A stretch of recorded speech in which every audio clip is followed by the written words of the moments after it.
CHAMPS. Beats in the hood.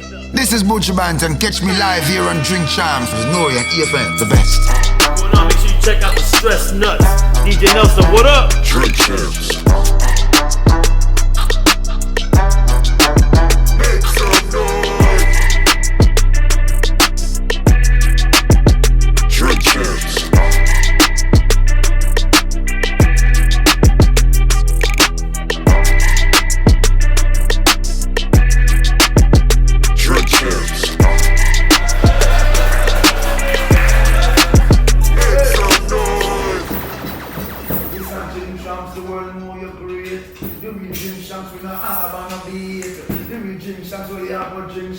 Water, I can come here with Gator Aid.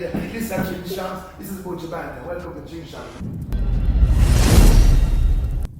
What it good be? Hopefully it's your boy N.O.R.E. What up, is DJ EFN. And this Military Crazy World Podcast. Make some noise!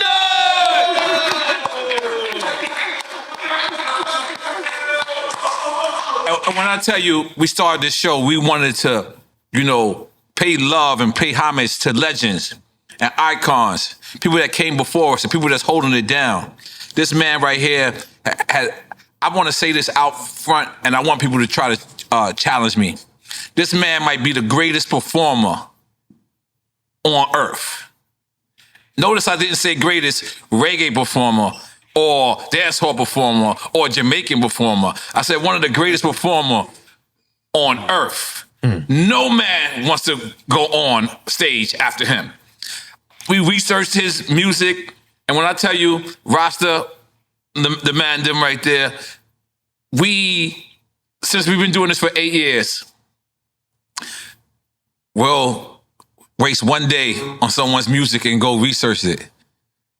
Me and Rasta man listened to this man for 5 days straight. We couldn't stop listening. We couldn't stop. Because the man, like when I listen to that phrase, the man them, he's the man them. I know that people call him the king. He doesn't like being called the king because he's a humble servant.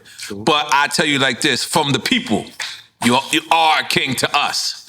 You just sold out New York City, 36,000, 2 shows. First reggae artist to ever do that by himself. He also, in 1 year, sold more singles than Bob Marley.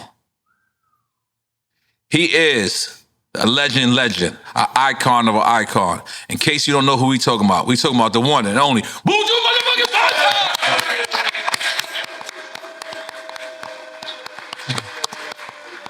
Yo, respect.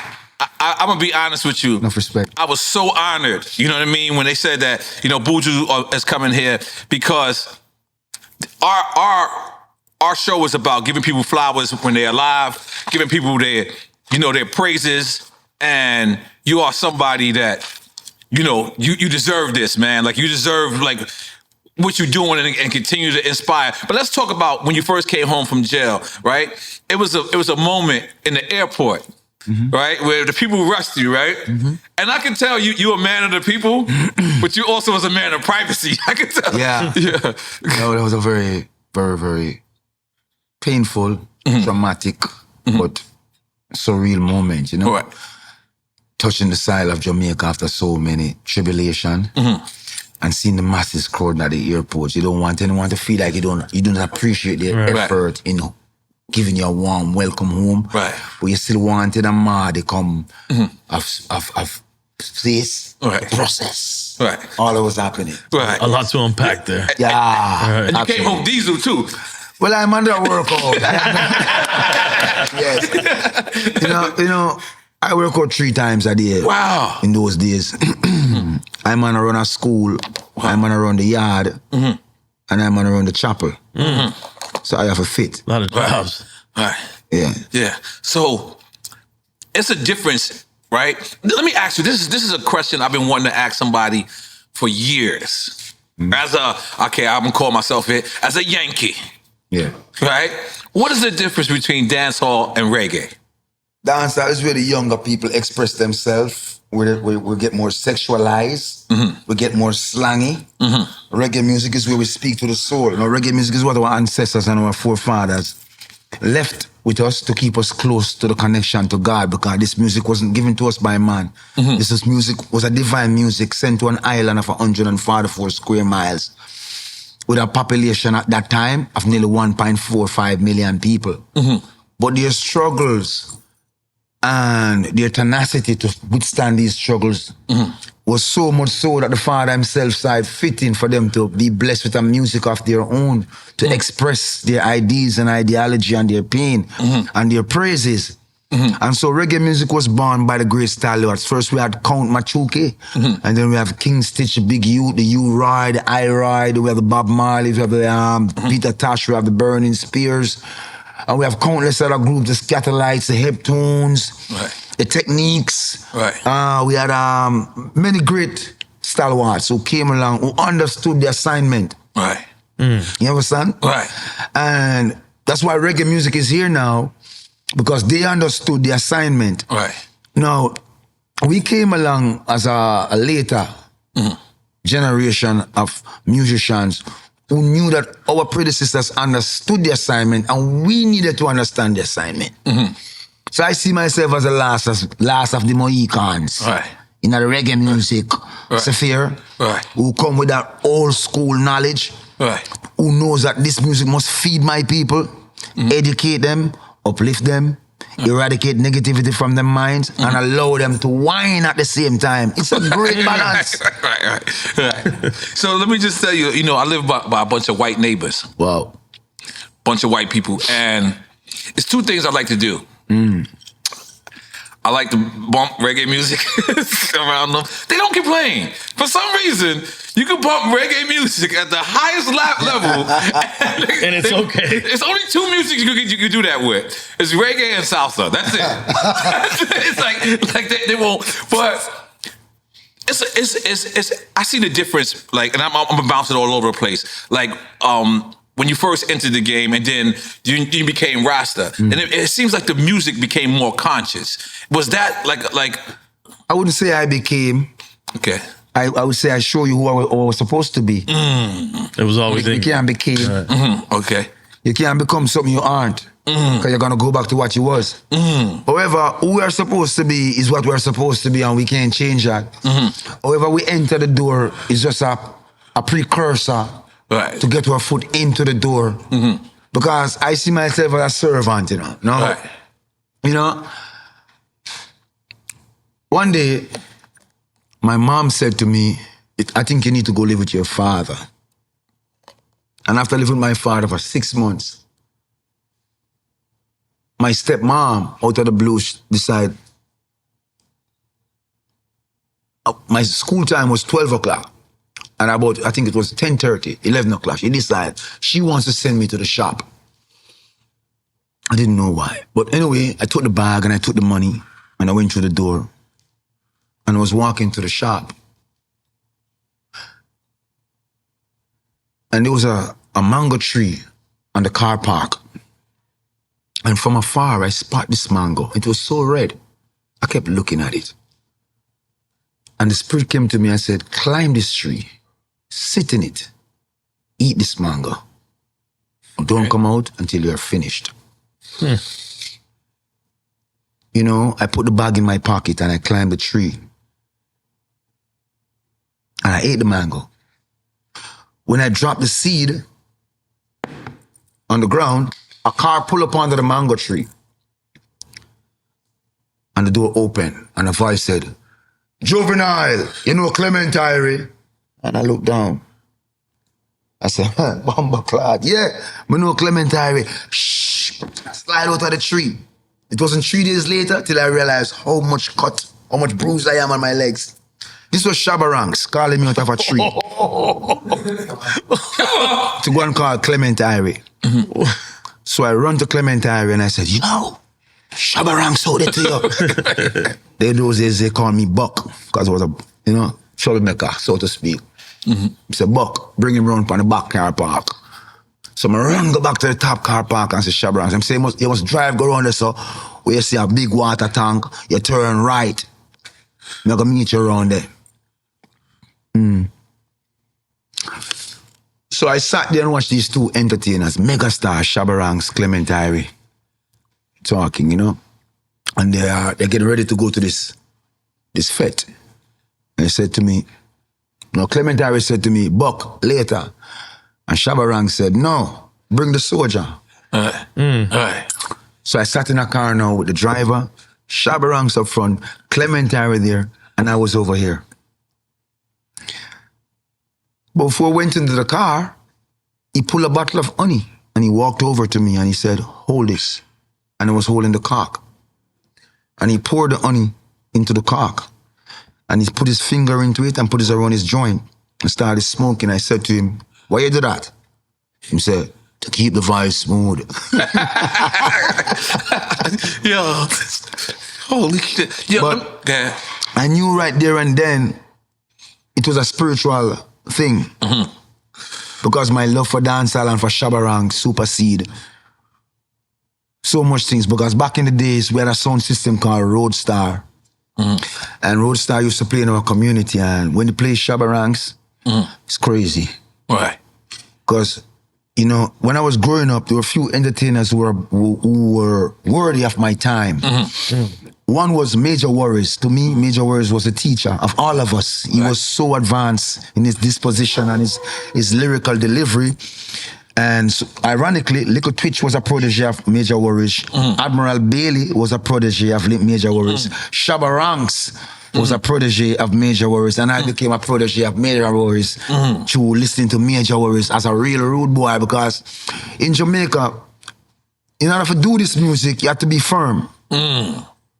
Gotta be about that life, basically. Yeah. It's not about anything else, but you have to live your experience. And when people see, you know, that your experience is not far-fetched. You didn't create this thing to gain support, but you are really, this is you. Right. So we had those real brethren, Tayan, Rankin Tayan, you know, you name them. So these are men who, they didn't just have these names. Right. Louis Lepke, you know what I mean? So we are real rude boys in the thing. Because our experience was basically police brutality, gang warfare, you know what I mean? People trying to kill you, trying to defend yourself against that. People trying to hustle, people trying to make it. So we deal with struggles with life, surround that struggle of life to make it into somebody. So when the ranking call I from the tree, that was a turning point in my life to show I that I am truly a servant who come to serve the masses. Right. And even to this day, when we see each other, I will always remind him of that moment of you calling this little boy out of a mango tree. Shabba. Yes. And he never forgot. He never forgot. No. Shout out to the mango, too. Shout out to the mango. Every time. Man, come. So is it true that you had an album release party at SOBs and the man them come knock on the door? The man them always come fuck with I, man. But and it was Biggie Smalls? Yeah, man. So I, man, sit down in a limousine. I wait for going to SOBs. And a virgin come knock on my limousine door in a Gucci sweater. When I went to the window, I said, what's up, brother? Him say, hey, man, my name is Biggie Smalls. Can I come inside? I said, man, Biggie Smalls, you could have come in all day. And we brought him inside. Those days I was rolling with Lisa Cortez from Polygram. Right. Mercury. And he was already Biggie Smalls? He was already? No, he was on the up and coming. Up and coming, okay. He had the song Supercat yet? No. Not even. I didn't know that song. I didn't know any song of his, but I just, you know, I'm a nice person when it comes to musician because someone inspired me, so I must inspire someone else. So I wasn't going to be the person going to say no, because I'm not this asshole, you know what I mean? So this, I didn't know who he was. It wasn't until when Lisa Cortez came to SOB, she said, oh, you met Biggie Smalls? I said, oh yeah, I just brought him inside and we just chill and have a good time. Never seen him again from that. Yeah. But goddamn it. The world is like that. Yeah. At least you got to see him and got to see him humble because, I mean, you're a legend, man. Like, and you know he's Jamaican, so he was probably. Yeah, well, you know, when Biggie came to Jamaica, he came in a wheelchair. Oh wow, that's right. He had an accident. And it's the most gunshot he has ever heard in his life. I say that. I'm gonna say that guy. Because when he was performing, they was looking shots. Well, the only person who get more respect than Biggie Small in Jamaica, two persons. We love a DMX. DMX, okay. And the last person Rest who in went peace. all out far in Jamaica, all island, all out was 50 Cent. You know, 50 many Cent. men. Okay. The Don himself sent 50 Cent on the stage and Zeke's. Yeah, sent him and tell him, go on the stage now, we're ready for many men, you know. Right. He went up there and sing it and it was all out, you know. Was Busta Rhymes your first rap feature? Yeah, because Busta Rhymes used to hang out with Loose Cannon and them and they put us together to do a song together and we used to drive, go over his mother basement. Long Island. In Long Island. Yeah. So this is where we do Wicked Doc. You know what I mean? But, you know what I mean? Busta real youth. Yeah. The Busta I know, a real youth, real bad man. Yeah. And I heard that y'all kept going back in the sessions. Like, Yeah, because we have to get it right. right. Yes, we have to get it right. Yo. Sound like a session with Busta. Yes. We're in the basement, in his mom's basement in Long Island. Yeah, and then man. you were I staying in went the to city. Down. So we drive from Manhattan. From Manhattan. So I was staying at West 49th and Broadway. So we used to drive all the way over to Long Island and no matter what. Got to take me back to the hood. Okay. So let me ask you, because I've been watching and watching and watching. You said something that was very interesting. You said Afrobeats gives props back to reggae, to dancehall. Do they? I thought I heard you so. say that. I don't think they do. No, I never said that. I said Oh, I they don't thought- give fucking props back to dancehall and reggae. Oh, my bad. I heard it wrong. Now you really dyslexic. Yeah. My bad. I thought I heard it the other way around. But then I heard you say, because I heard you say Afrobeats. I thought I heard you say that. The Afrobeats, like, you know, pay The homage. greatest musician out of Africa was Fela Kuti. Yeah. Fela Kuti. Lucky Dube from South Africa. We had Salif Keita. We have Youssou N'Dour. We have Baba Mal. Now, no one wanted to go beyond the pale of what those brothers was doing. I went to Africa in 1991 and I spent like 3 weeks constantly at the universities In Kenya? under baobab trees. In Kenya, that's educating people from Ghana, all over the continent about reggae music and dancehall. But I was happy when they came to their senses to realize that music is the bridge that's going to connect us. But what I was disappointed in, they didn't try to connect with Jamaica the roots. They connect with everyone else except us.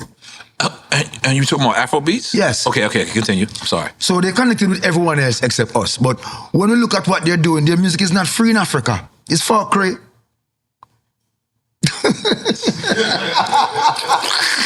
I didn't know what to The music say. need to free Africa. If I am all the way in Jamaica and my country and my people fight for free your continent with word, sound and power, and you have the ability now and all you're singing is fuckery, you don't sing a song to free Africa all now.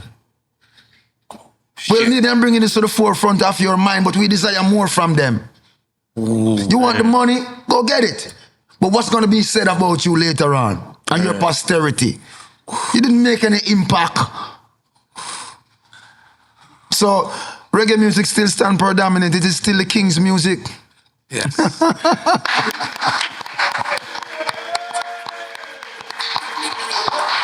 I can honestly say I wasn't ready. I wasn't ready. Not the way you set it up. You set it wrong to start because with. I might have heard it wrong. But then I also heard you say, and this is something that I've really listened to you Let me on. ask you a question. Okay, yes, please. I'm in. Tell me one Afrobeat song that can uplift us. Uplift us, take us from... Kenya is suffering. The young men of Kenya are revolting. South Africa is on Sudan, South Sudan, you name it. But which one of these songs can I relate to for a peace of mind to tell me that I'm in the struggle and we are going to be better in the struggle, and even though the struggle is hard, we're going to overcome? Tell me. You know what? So- I don't think I can. Reggae music, Right. listen, a lot of culture vultures out there. We have sat and we have watched reggaeton taking reggae See, I was music. going there. Hold on. I was going there. Let's finish with Afrobeats and then let's They go to fuck with our reggaeton. music so hard and stolen our culture. I'm not knocking nobody, but Right. you don't give us no respect, motherfuckers. Right. And you still expect us Right. to kowtow and act like we take something from you? This is the king's music. Your music shall come and it shall go, because it has nothing to do with soul. It has nothing to do with building energy. Our music is time marker. You can remember when you went on your first date, when you had your first sex, when you marry your wife, when you go to the first dance. It's time marker, because it's the king's music. Yes. You can remember when you're happy. You can remember when you're sad. Yes. You can remember all the things, because there's a music to mark that time period. Right. But everyone wants to take from reggae. You want to ostracize us. underpay us. Let's just stick on Afrobeats for a second. That is direct from reggae, though, No. right? No. Really? Afrobeat is from Africa, but the influence, you know what I mean? But and I'm sure that the Afrobeat artists will say to you, oh, Afrobeat has nothing to do with Jamaica. And we'll say to them, our music has everything to do with Africa. Right. We don't dichotomize. We don't separate ourselves from Africa. No point, no time, no day. Because the drum in our music is what speaks to our soul. I think the drum in your music speaks to your soul. But what are you saying? It's important for you to, it's easy for you to have anybody to listen to you. Right. Just don't get that wrong. Right. But what do you have to say to them? There's the hard part. I was thinking about Joanna. I was like, that's not uplifting. I was like, maybe I should close my mouth. Yeah. It's easy for you to have the masses to listen to you, but what will you say to them? You know, we gone from people singing about the freedom that they desire, people singing about the hope of their nation rising to the apex, a hope of their people and the young man them realizing that this is a great nation and they need to take the bull by the horn, to someone people want to plunge us back 45 years, 55 years to where it was peons. Now, if you look in sub-Saharan Africa, we see Africa rising up. The brain of Africa has become awakened from Niger go right through. So we cannot continue in the trajectory like we don't know who we are. Right. And our music cannot continue to be uninspiring. Right. Simple. Right. I mean, they say that all music comes from Africa. Yes. Yeah. But then, so you think that reggae music come from Africa. Yeah. The drum is just that we get a different way of speaking, and our idioms and the way our cadence come across is much different. Right. Because we're able to bend words, and we don't deal with English, we deal with Outlish. Yeah, because English you speak in, and I speak out.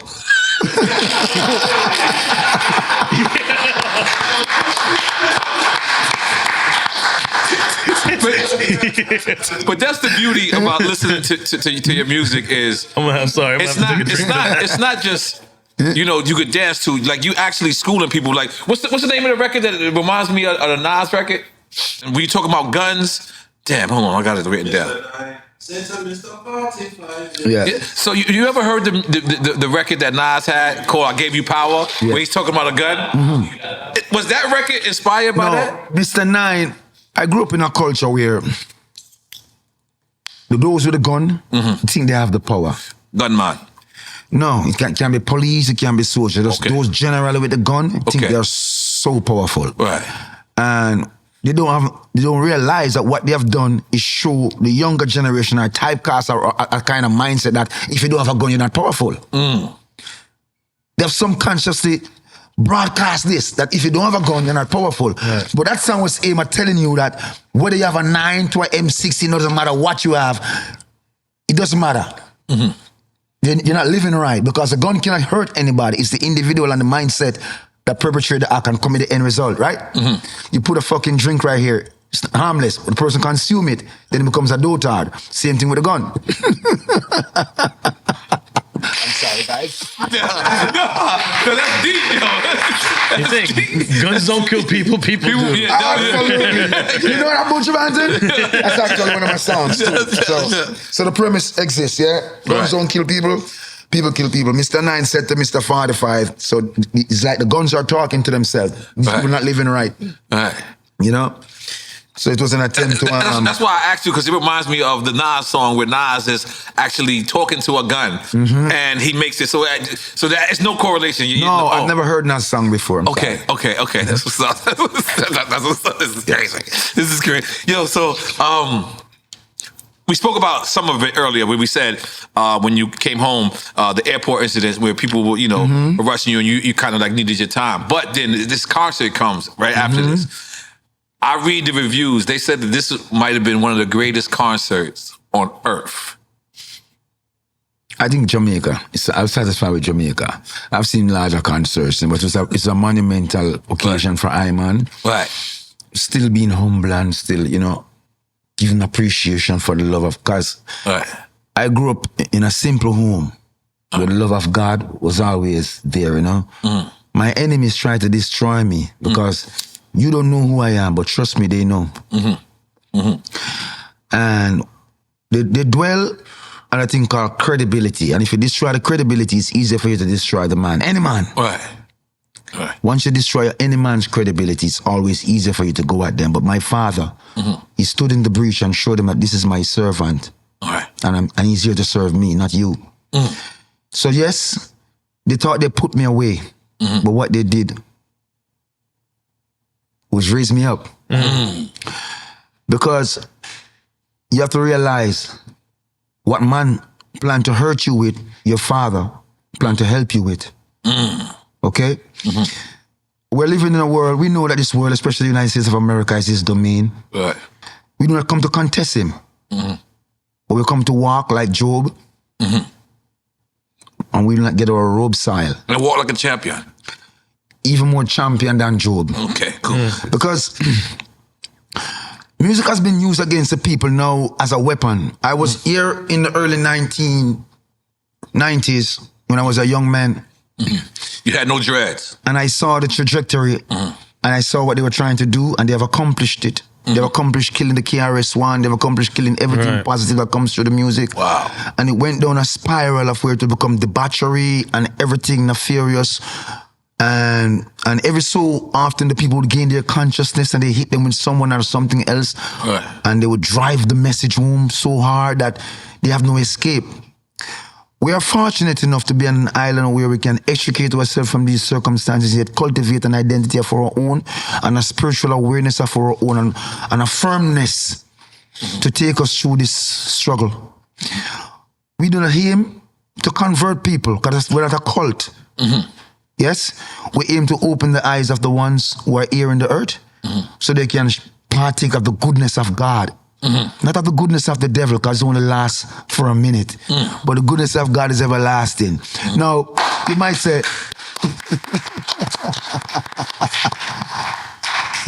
well, what is reggae music? Or how does reggae music play a part in this? And I would say to you, music is here to teach us one lesson. If music is the only thing that shall never die, ask yourself, why do you get tired of some music in 2 months? Something is wrong. Ooh. Ooh. That's Be timeless. It should be timeless, right? Yeah. Right. Good. It's not anymore. So what's happening? It's disposable. Disposable music, yes. Music is never disposable. The artists are disposable. Ooh.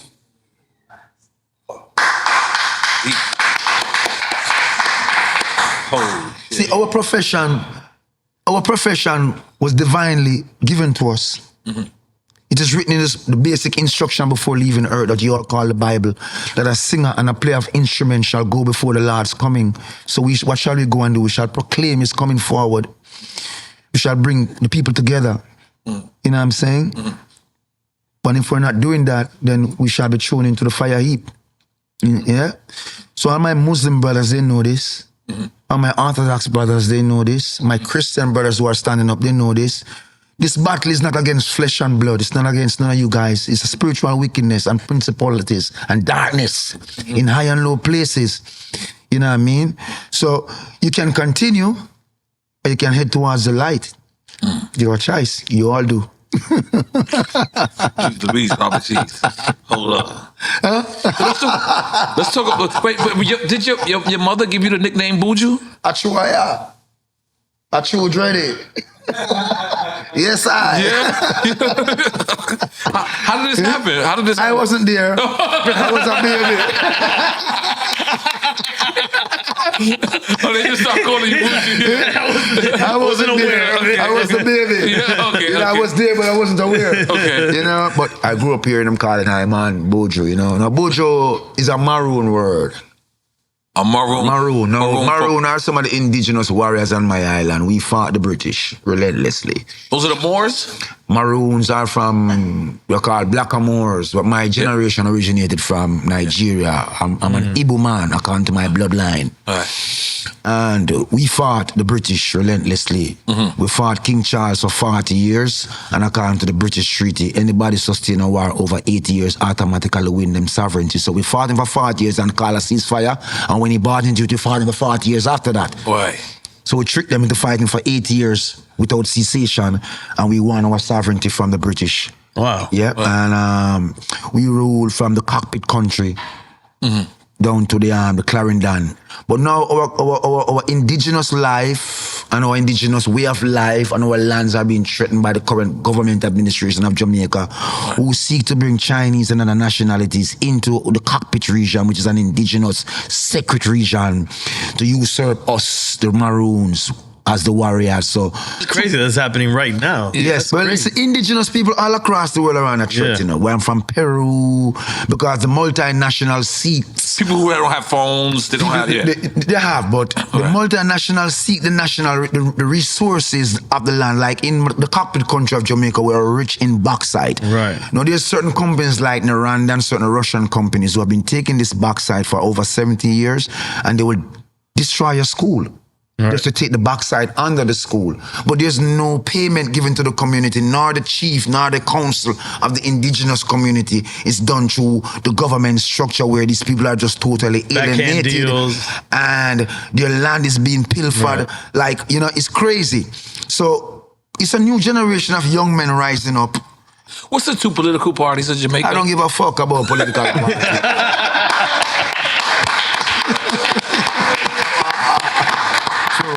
That should be one of the political parties. you know, because you see, it's two sides of the same kind. Yeah, absolutely. We hope for change and we hope say, but you have to understand that a country is basically a corporation which an elected official as a CEO. Yep. A lot of people think a prime minister run a country, but you have to understand that these motherfuckers are CEO of the company called the country. It's the board. And my board members, they have to answer. Right. Sometimes these board members are so powerful that these assholes shit in their pants when they get a phone call from these motherfuckers. You can't tell me that in the Caribbean, we cannot improve our standard of living for our people.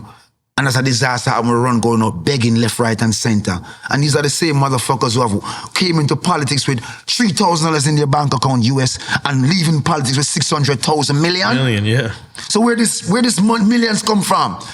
But the Caribbean people are so passive. I think they put something in our water over the years. We're not fighting anymore. We're accepting. We're not standing up anymore. We're laying down.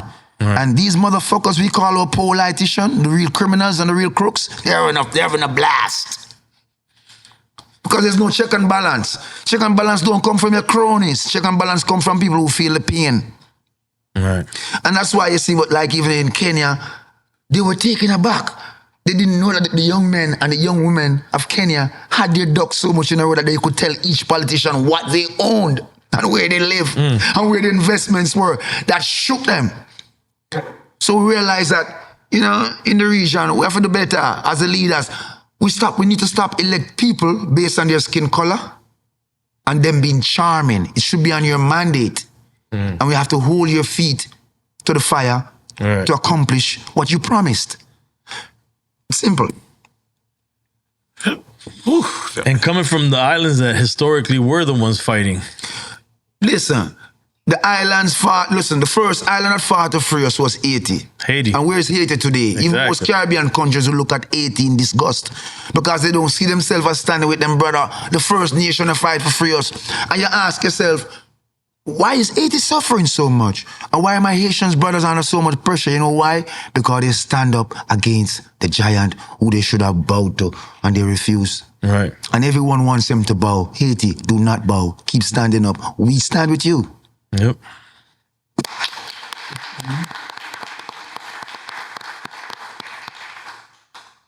So what? Let's talk about Penthouse Records for a second. What you want to talk about it? How'd you get down with Penthouse Records? Well, Penthouse Records is a store where I used to live Chancery Lane, downtown Kingston. Oh, my ganja there. Everybody has smoke except Yeah. Come on, give me a blood clot time. You can smoke. Okay, go ahead. You can smoke. Like a roll of time.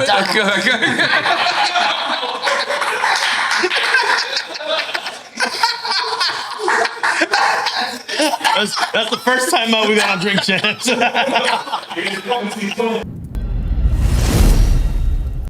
As many of y'all know, Drink Champs wants to give flowers while people are here to receive them.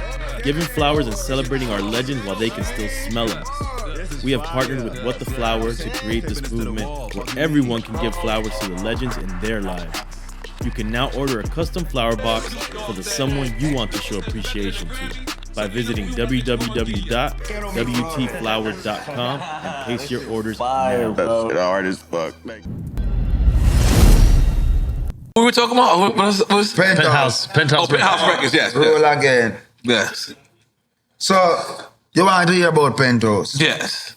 So, in 1986, August the 17th, I went to Blue Mountain Records, right? I was in a taxi with Henry. Henry was a taxi driver with Clement Ire. Clement Ire was my protege. It's like, in those days, I used to DJ on sound systems, yeah? Mm-hmm. And I used to jump on the sound system truck like Friday, and I wouldn't come back home until Sunday. Wow. Yeah, I would DJ Friday night, Saturday night, and I'd come back home Sunday or Monday morning, yeah? All right. I used to work on a sound system called Rambo International, and then I started working on Sweet Love. Mm-hmm. Now, Sweet Love sound system was owned by Flower Gun, a very popular DJ. Mm-hmm. We run things don't run with. Anything we do, it after Red Dragon. Flower Gun's brother was Red Dragon. Right. So Red Dragon sing, Duck, every person you feel wine and come up, Duck, every person you, all never. So Red Dragon, to me, was the baddest motherfucker as a DJ. Uh-huh. So what my role was to warm the dance up. You rolled that shit mad quick, I ain't gonna lie. You know like? He said like this. He did one thing. That shit was magic. So, by the way, let me tell you something. The whole time I was like, I gotta watch how he rolled a spliff today. I gotta watch. So I've been waiting for this whole moment. Go ahead, I'm sorry. My role was to warm the dance up. I used to, as a young entertainer, I used to be with an entertainer called Terry Ganzi. So it used to be Buju Banton, Terry Ganzi, Daddy Lizard, Clement Ire, Flower Gun, Red Dragon, Sanchez, Red Rose, you know, and, you know. So one day, the rain was falling, and Clement Ire said, give me back your lighter. Yeah, no problem. He's going to Blue Mountain Records, and he wants me to come. Now, the guy at Blue Mountain Records was a true revolutionary. His name is Omar Harris. He was very instrumental in the Brixton riots. Revolutionary, and I loved him. So Brixton in London? Yeah. Okay. But I used to go to school, right? So every time I leave school, or before I go to school, I go by the studio. I used to, in my car key and my bag used to be in front of me, but this guy would call me, come here, let me see a book. And take my book bag and go through my book bag and shit. I'm like, fuck this guy up. He was shaking you down? But he liked my style. Right. I didn't know that. Anyway. One day I went there and the rain was falling. And Clement Ire was in the studio and he was saying he was going to Penthouse Records. And Omar Harris looked at Clement Ire and said, take Buju with you so we can have an experience of what a studio looked like. I was 16 years old. I didn't see what a studio looked like yet. But I was DJing in the dance hall on the microphone and you would never tell. So they took me to the studio. And when they went to the studio, you know, I saw all these guys inside with big fucking chains and shit. I became nervous. You know, and I said, hey, who's that? I said, that's Little Lenny. Then those days, Little Lenny had the biggest song in Jamaica called Gun in a Baggie. She have the gun in a baggie, Biggie. I said, fuck, that's Little Lenny right there. And who's that one over there? I said, that's Little Kirk. Whoa, that's Little Kirk. Whoa. Oh, before Little Wayne, you had Little Lenny and Little Kirk. Okay. Little Wayne wasn't born then. Yeah. He was still little. But Lil was born already. Come on the yard. Go ahead. Anyway, Clement Ire said to Robert French. Robert French was a big singer in Jamaica, and he invited Clement Ire to the studio. Clement Ire said to Robert French, this is a DJ named Buju. I want you to hear him. And they laughed at my name. I can remember Tony Kelly was the engineer.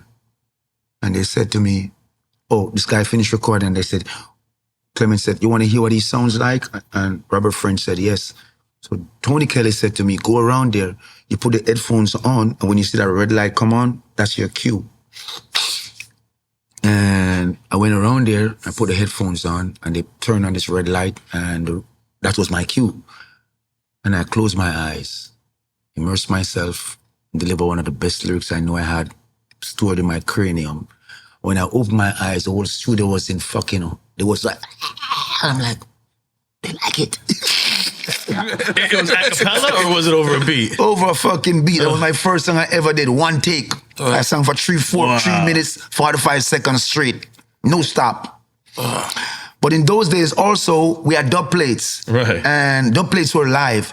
So you go to the studio and the record will be cutting right while you're singing it. So you can't make no mistake. Right. So if the dub plate is 3 minutes, you gotta be singing for 3 minutes with no mistake, or else you don't get paid. So with that mindset, I was able to go inside the studio and do that song. It's called The Rule Out for my very first song. It was released in Toronto on All Stars. Right. Yeah, so that was my first exposure to Penthouse. Now, trying to get back to Penthouse was difficult. So I would leave school every day and I would go by 56 Slipen Road. No, I would go by Techniques Record downtown Kingston because my school was downtown and we are Spanglers, so we'll go up on the avenue, in our area there. And I would go to Techniques and Mr. Winston Riley had 2 sons, Kurt Riley, Donahue, and a couple of friends like Mitch, Ainsworth. We're young men, you know. And one day I was there and I met this guy called Cableton.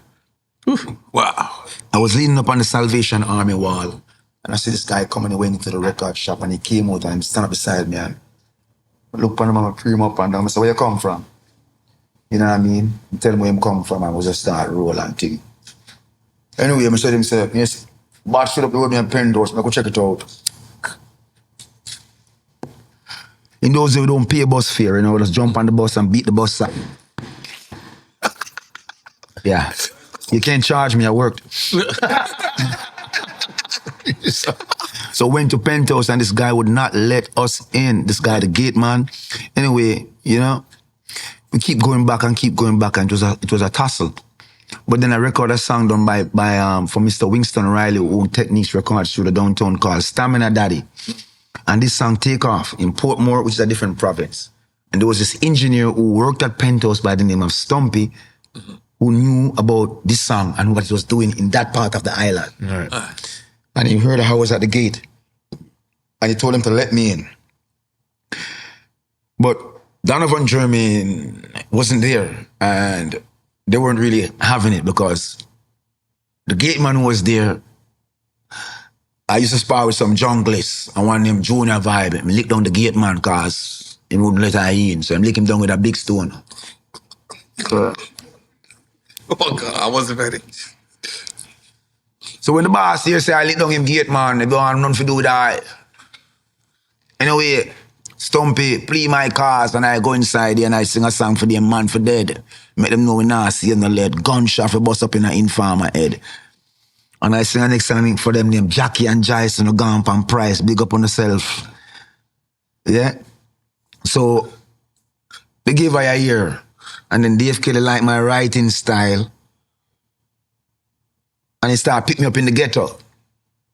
Come in the ghetto, come pick her up. So now they're bringing you to the studio. Yeah, and then we the one that start come in the ghetto, come pick her up and take her to various dances and various barbecues and various concerts that them offer, so I could hone my skills, you know.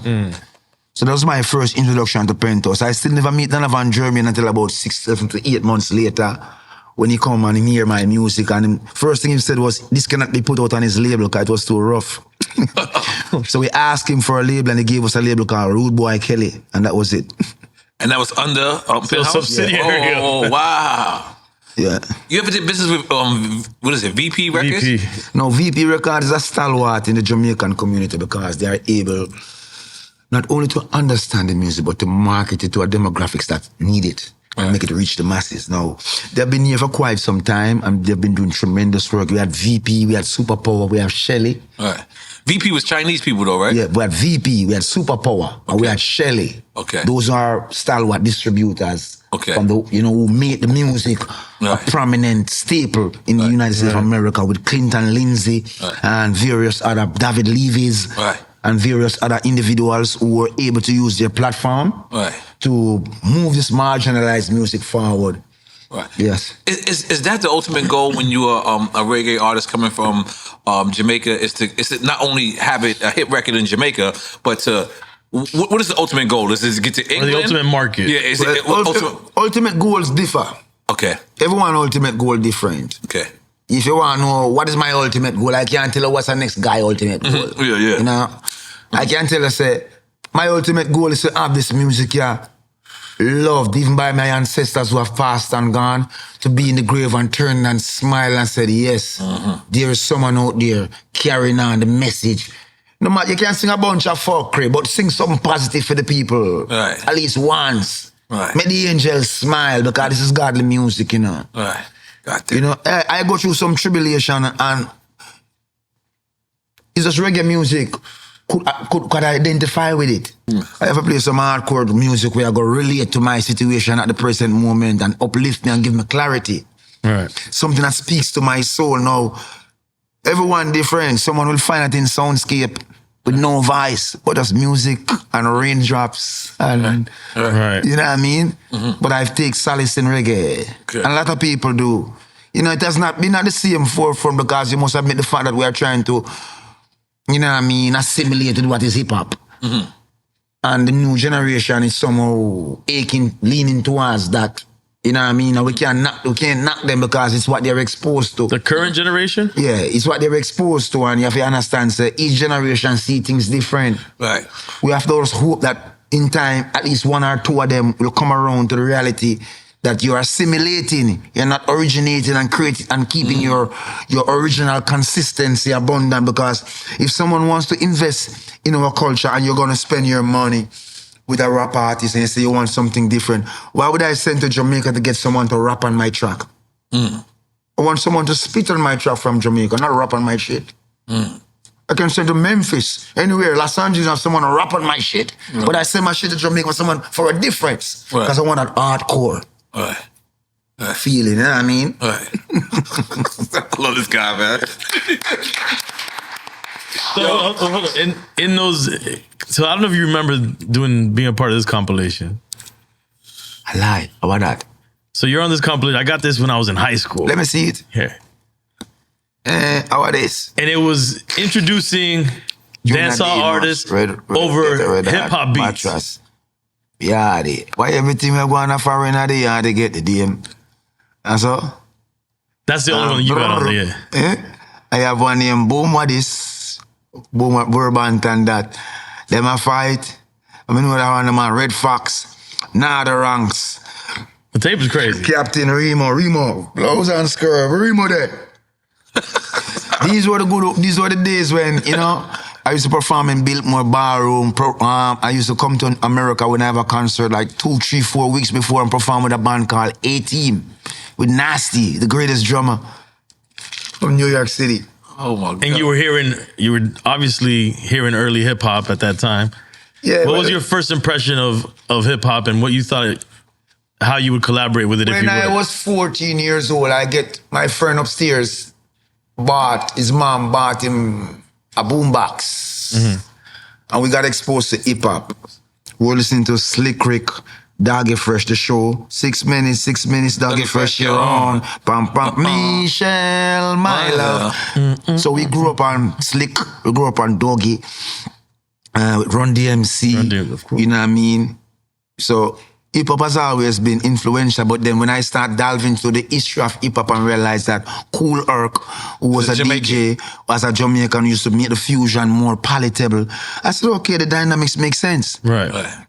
You understand? So we embrace it. I don't fuck with too much rapper. I have a couple rapper friends. You know what I mean? Like Fat Joe. Yes. Right. My brother. Yeah, but I can't name no more. Yeah. no, but I tell you this. On your release, I remember looking at social media and everyone being so happy that you came home. Like it was a universal love. It was a painful moment. Right. Not only for me, but for the entire music fraternity and to all my fans. For that pain, I want to apologize to them because I never want to see them cry over me. Right. I remember seeing footage of that concert, and I remember seeing ladies just saying, "Man, I just love Buju." Like, and I'm just sitting there, and then you know how they do behind the scenes thing of like the concerts and shit like that. And I just remember the like cameras backstage going, and people just expressing their love for you. This is the first concert I'm talking about when you came home, and I was just like, "Damn!" I wondered, did you see that? I don't get a chance to see a lot of things, but the love is reciprocal, you know. Okay. It's reciprocated because I love my people, I love all people, black, white, no matter, just as long as you understand, say love is love. Love no color. Right. You know, we've been separated along so many lines, Right. racial, political, Right. gender. Right. We've been separated along so many lines. Everyone know where Buju Banton fuck with from where him don't fuck with. Right. You know what I mean? Right. So I just want the people to understand, say, when I man come forward, I don't come for judge you. I come for love you, I man just come for love your dreadlock with this music, yeah. Right. You know? Right. I hope say, yeah, fuck up. Hope you stop the fuckery and get it right. Right. Let's make some noise. Yo, we want you to know our show is about giving people their flowers while they're around. We want to tell you how dope you are. We want to tell you how iconic you are. We want to give you your flowers face to face, man to man.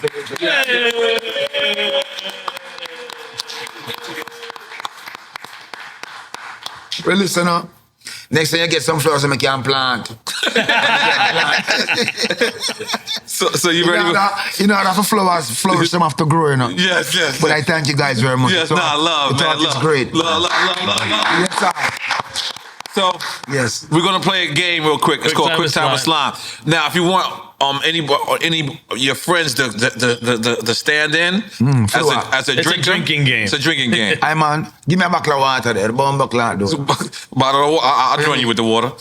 I'll take some Yes, sir. marijuana. Yeah. So hold on. We're It's the gonna. greatest drink. Yes, I'm a man make it. I got yes, it. yes, I'm in. Don't make me feel like a dick. That's Give me a cup. for the next 24 hours on Rastafari, Guys, right? son, you can pull up. You can pull up over here and have a cup of drink. So let me ask you, are you vegan or you eat fish? I'm a fisher, yeah. I kill fish. Okay, you kill fish. What I mean, I feel like I Yeah. eat a whole heap of fish in a creation, right? No matter like I say I have to ease off a fish because some fish here go on. Because I want to ask you a question. This is my friend Rasta. He's vegan and he's Rasta. Yeah, Rasta, you have a vegan, man, Yeah. but I have a whole heap of work for you. You stay up on the vegan side, I go and kill the fish them for me. Yeah, No, we join catch the pescatarian. No, we catch him with shrimp every now and then. Jerry, chill. Natty, chill. Cheat openly, Natty. Cheat openly. Don't hide and cheat. Okay. Thank you very much, daughter, Okay. for this water. All right. I don't got it. And no. You drinking for all of us. I'm drinking for Well, I'm drinking with him, so Oh, you he's drinking? he's your. Yeah, you drinking for me. What the bomb? Okay. So did you explain him the rules? You're a designated driver. Yeah. Our Yeah. You explained to him the rules? rules. Yeah, we're gonna He's from give you Haiti. two choices. You pick one. We don't drink. If you say both or neither of the two, You drink. we drink. We all All drink. right. Come on, let's go. And any stories, anything we mention, it's about just Let's fucking bringing go. anything up. Okay. Jay-Z or Nas? Nas a bad man. Nas. Nas, okay. That's fire. Tupac or Bob Marley? Bob, every time. I wouldn't have asked that question. I mean, it's on our list. I had to ask Okay. it. I gave y'all a go. Yellow Man or Ninja Man? Yellow, the king. Okay. Biggie or DMX? Both. Jesus. Okay, yeah, all right, cool. Put me in a tight spot right there. You know, Cheers, rest in cheers. peace to Yes. both. That's a good one. Shabba ranks or Cuddy ranks? Shabba. Shabba! There, yeah. Karis one or Rakim? KRS One. We can't go on KRS One. Put some powerful work out there. His work speak for itself. Beanie Man or Bounty Killer? Me no mercy. No rule, no get me gun thirsty. I don't mean you Percy. You know, I just answered. What did I say? Bounty Killer. It's the voice. It's the voice. Yeah, he did it too deep. So Yeah. Any stories though? You got bounty stories for days. No, Radley Priceless is the best. You know? That's his real name? I call him Priceless. Okay. His name is Rodney Price. Okay. But there's no price on such an individual. He's priceless. Okay. You know what I mean? That's my story, and it's the best. That is the best. Red Dragon or Sanchez? No, Sanchez and Red Dragon is two different personalities. One is a singer and one is a DJ. So the dichotomy, you have to choose Sanchez in a singer category and Red Dragon a DJ category. So in this particular stage, I choose both. Take a drink. Where did goddamn. you see that? I made it up. Burning spears or the techniques? Burning spear. This is easy. He's still active. The techniques have retired. He's still doing the work. A labor of love. Public Enemy or Dead Prez? Shout out to both. Man. Public Enemy. Malcolm X or Marcus Garvey? Marcus Garvey. Marcus Garvey. You know what I mean? Go ahead. You going to? They refused to come together with Marcus Garvey to share in the same ideology, and they all tried to railroad him in this blood clot. Marcus Garvey is Jamaican, correct? Yeah, they all tried Selassie. to railroad him. The whole of them tried to railroad him from the NAACP come right through. We know the history, and we can't fool you. I want to hold back black people. They hold back black people in America. They are one of the main reasons why we did not come together to be bigger than we was, because they were partisan and infiltrated by outside forces with outside agenda to fight against the soapbox doctrine, as they call it, Marcus. Soapbox doctrine. Soapbox doctrine. Yeah. But his philosophy and opinion shines through even to this day. Yeah. Where's theirs? Yes. Wow. What is that? Shit. That's my shit. It's your secret message. Gregory Isaac or Peter Tosh? Both. Oh my God, brothers. All right, go ahead. You know, Gregory Isaac and me, we share the same birthday, right? Same birthday. Super Cat or Shinehead? Super Cat. Man, shout out Supercat, man. Reggae or dancehall? Both. I'm a fan of the genre, 360. You know, it's too great. It's too great medium of expression. Lady Soul or Patra? Both. Okay, take Because another they both drink. represent two different era and they both did phenomenal Right. stuff for their generations. Patra was the breaking point to show the first, world that yeah. our female artists were capable. Right. And Lady Saw is the present day representation of what they can represent themselves as. Both dope, too. Very Yes. dope. And both spectacular in their own way. Yeah. Erica Badu or Lauryn Hill? Both. Drink up. He's making this drink. You guys are gonna drunk today. I think you're drinking bitters though. You're tricking the crowd. No. Welcome to Wait, but by the way, bitches is very strong. You gave me wanna hear- bitches, you wanna right? hear something? It's a root drink, though. It's I'm a a root true drink. drink champion because I'm having water. That's right. That's fact. That's fact. Drink like our champion. Okay. Shatas or Third World Cop? Two different dynamics. One depict an era which I would love to forget, and the other depict an era which I embrace. Okay. Which one is that? So, Third World Cop, I mean, Dancehall Queen, right? Dancehall Queen depicts an era where it's just fun, showing you the growth. Shatas. And Shatters, right? Okay, yeah. Right, yeah. Dancehall Queen depict an era when the music is growing, budding, and it shows you an end result of what it comes out to be. In Shatters, we see a culture, a Bremen gun culture, which is on the horizon, and we all know where that end up. Yeah. No, when it comes to Jamaican movie, I like movie make I laugh. Cause my people funny and dramatic. You know what I mean? If you get them serious, they will be. Right. But if I see something on the big screen, I want to see something where make I blood clot laugh, where I know say this a Jamaican. Right. A Jamaican would do that. A Jamaican would say that. Right. You know, so we would do something. I don't want to brutality is everywhere, and people have been fed too much trauma. Right. I don't like it. Right. Nah. So, and you don't like no phones neither. You said you don't own no No phone. trust. No, I'm You don't- to use it in a room, you know, because when you come to a room, if you don't have a phone, it's like you stand alone. I thought that lyric was crazy on trust. But we don't trust it. Yeah. We'll come back to that. Okay, Sean Paul or Shaggy? Both. Two Both. different era and two different representation. Shaggy did something that we all pay homage to because he broke Yes. And it wasn't him. hole. And it wasn't him. It wasn't him. And Sean, Yes. you know, he still continued doing his stuff. And Yeah. I mean, Sean has Oh, pivoted. he said both, right? Yes. And they're both great and both talented. Yes. And I wouldn't mince words. No cap. Yes, yes. No, and they both go to the light-skinned Jamaican karate class. And give it up, Shaggy is the Drink Champs alumni. He's been on the show. Big him Yeah, up. yeah. I do not disrespect my elders. Yeah. And neither do I speak down or speak about anyone bad behind your back. Right. You know, as a principle man, because if a guy try that, he might get fucked up. Right. That man. No. So I try, do that I want or I want him, do that, man. Right. You know, I speak truth. Whatever I say is I'm an opinion. You understand? It's not a general consensus. No, if not dog is entitled to his opinion, him choose who to bite. So leave me with mine. Respect. Okay, you want the next one? Sister Nancy or Papa San? Oh, two different presentation, two different era. Chose both. Okay. He want us to drink, though. No. Rohan Marley Yeah, we need stories, or Stephen man. Marley? You're going too fast, dog. Rohan Marley or Stephen Marley. No, you're talking about Rohan doesn't sing, as opposed to Stephen who sing. Okay. So Rohan plays So I said football. Damien, I meant to say. Damien? Yeah, it's Damien no, and Stephen here. You can't compare the father with the son. Okay. And Stephen's like Damien's dad, even though he's his brother, musically speaking. Right. You know what I mean? We watch him grow, we help him grow, and help him hone him skill. Right. So I would choose both because, you know, one is the predecessor of the other. One is the predecessor of the other. Okay. Yeah. I got one that's not on the Go ahead, go for it, bro. Buju didn't mention either one of these guys. I just want to know. Garnet Silk or Tenor Saw? Well, now, two different genres of music because Garnet Silk is more spiritually aligned and spiritually, you know what I mean, centered. And Tenor Saw sings songs that we can relate to. However, we didn't get enough of Tenor Saw to make a fair comparison, so I'll choose both.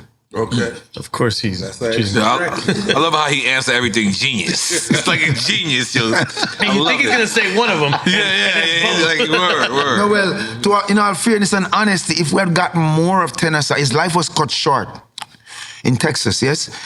But what we saw, we love, and it stayed with us. Just like Nitty Gritty. Nitty Gritty gave us some work. You guys know of a guy called Nitty Gritty, right?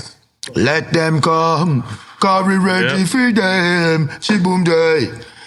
So those guys, they sang some songs that we wanted more, but we just didn't get enough. So it's unfair for me to make a correlation between him and draw an inference with Garnet Silk, who has done so much records. Right. And is present even to this moment in our psychic. Wayne Wonder or Garnet Silk? No, I have to choose both because Wayne Wonder. Wayne Wonder's a different kind of singer. You just said that? Tenor Saw, Garnet Silk. Yeah, but Wayne Wonder, we can still address it. Wayne Wonder is a girls' singer, rude boy singer. Yeah, Garnet stays borderline religious girls them. So it's two different singer, Rasta reality and rude boy reality. Two of them I choose. Yeah, I got a song with Wayne Wonder and Lexus, and we shot it in Tivoli Gardens. Are you serious? Yeah, one of the most scariest days of my life. Why? You know why? You did say when Biggie went to Jamaica, he heard those shots. Too much things? Yeah, it was crazy. Yeah. My island is so nice, we name it twice. Jamaica. Jamaica.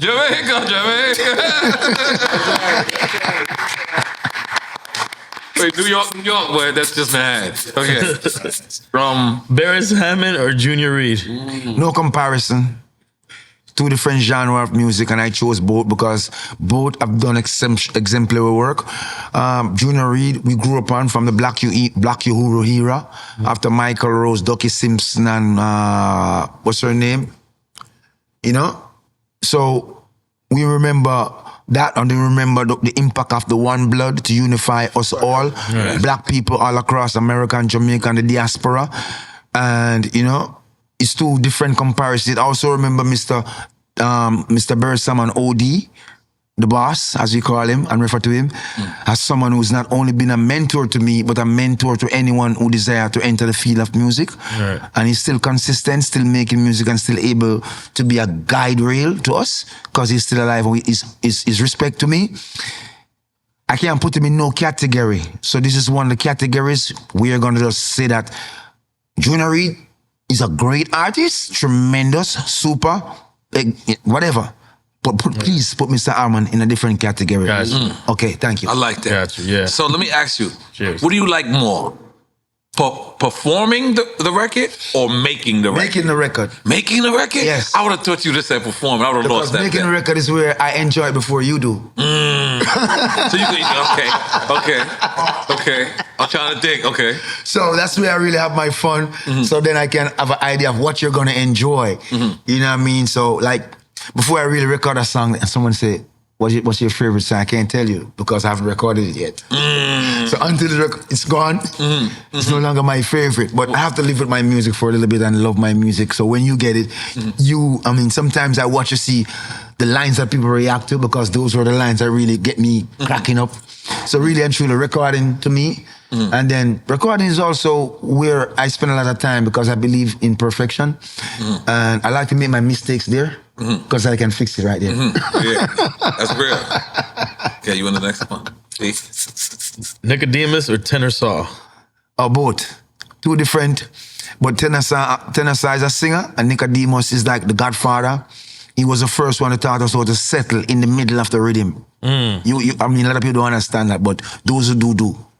Right. Okay, this is the last one for Quick Time with Slime. Then we get back to the interview. Loyalty or respect? Loyalty. Respect wanes and people drift in terms of who they respect. Respect sometimes comes because of what you own, where you live, what you value. But if someone is loyal, they're loyal forever. And if you should take up your phone and you can't call none of those numbers after 3 a.m. and they answer, you have a problem. Right, you have a serious problem. Luciano or Freddie? Both. Big ship never stops sail. Okay, let's take it, brother. I put my bottle away. Big ship never stops sail. Two different genres, but two influential individuals who made tremendous music. You know what I mean? And the world love and revere their work. I hope this question here is not aimed to pit us at each other. No. It will never work in that sense because you're asking me about people who have made tremendous contributions. I mean, we're all created equally, but we're not equally appointed. Thank you. No, we bring up these names out of respect for everybody's involved, just to bring. Well, we're all created discuss. equally, but we're not equally appointed. Right. And for each one's appointment, I do respect. Jeez. That was hard. I have a bunch of records. Yeah, what's that But you got? today, I could only find one out of my stash What that's is all that? over the place. What label is that? Untold Stories. On Operation Willie? No, Operation Willie. No. Don't tell me I got the bootleg, man. No.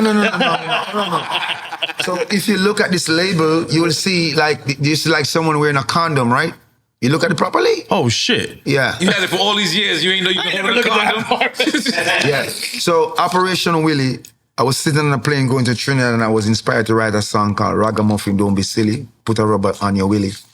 And in those days, AIDS was on the horizon in Jamaica, but there was a stigma attached to it. And there were kids born with AIDS and they would be abandoned. Right. And there was this hospice that was taking care of them. And we became instrumental in making sure these kids got everything. Their lifespan was very short. And we make it sure that they have everything that they needed in that time. And this was the Operation Willie Foundation. Wow. So the record's raising money for that? Yes, the label. I created the label and Operation Willie was on this label. And also I placed other songs on this label and the proceeds go directly. I had to put money from my pocket into it, however, because, records, you know what I mean? So seeing that, you just brought me back to some of the works that we have done in the past. So Operation Willie put a condom on your Willie. Operation Willie. Ragamuffin, don't be silly. Remember, rub up on your Willie. Ears are go round and we don't want to catch it. Rude boy, don't be silly. Rub up on your Willie. Ears are go round and we don't want. But you got 17 kids. Of course. He said, of course. Why not? Of course. I don't think you listen to yourself. Well, listen. I've got 16 sisters. I wasn't listening then. There's no Operation Willie for him. Yeah, abort mission. So you got one of the most interesting nicknames besides Buju. Gargamel. Yeah. Now, that's from the Smurfs? Yeah, that was given to me by Wayne Wonder and Frankie Sly, because growing up I was a troublemaker. I was a rude boy, And I take talk from reading and sheeding, and I just do hurt. Right. And Gargamel was like the foul dude in the Smurfs? Yeah, he was the bad guy of the Smurfs. Yeah. Yeah. But they He was said trying to eat him? Huh? Yeah. He tried to eat the Smurfs?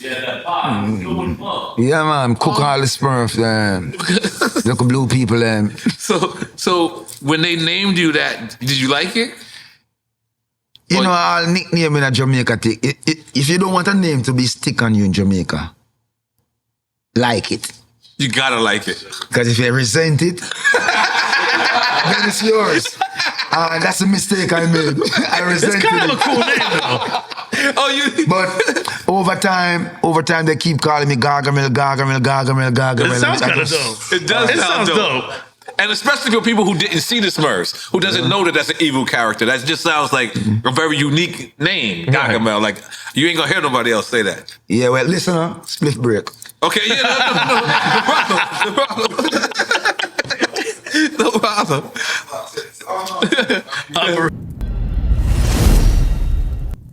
Sorry, Nah, it's all good. It's all good. Man's a revolutionary, we do things different. You know, I don't confirm. But in 1 year, you broke Bob Marley's record for the most number one. Some hear them say all the time, yeah. But it's like them act like I'm supposed to be proud or something. But you know what I mean? Listen, let's be realistic.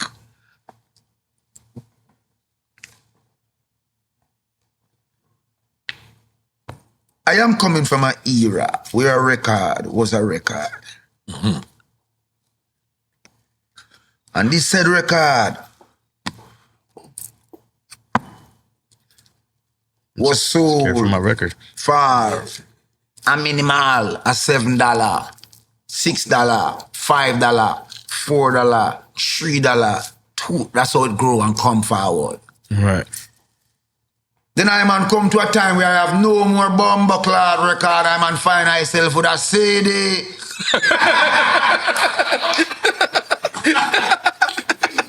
I man accept it. I man could have still hear my music. And I man still hold something to represent my ownership of the music when I listen to. Then I man go sleep and wake up and hear say I man have no record, no CD, but the music in the blood clot cloud. It's real. It's in the cloud.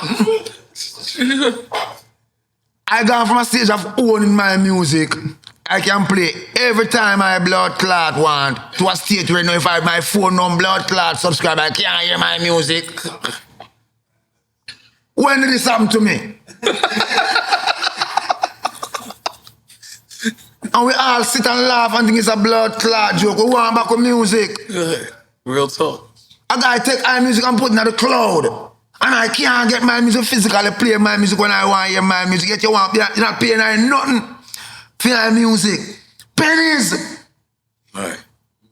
And then because I pennies to make this blood clot. Right. You trick with it. Yeah. And the major players who supposed to speak up about this trickery and modern day blood clot robbery and stealing of intellectual property are silent. I would carry a box of blood clot record up the stage more than carry a phone full of blood. Because if I don't pay my phone bill, I don't have no music, you know. When you think about it, don't pay your phone bill. Apple don't give you no music. But I do want to preserve this record. But one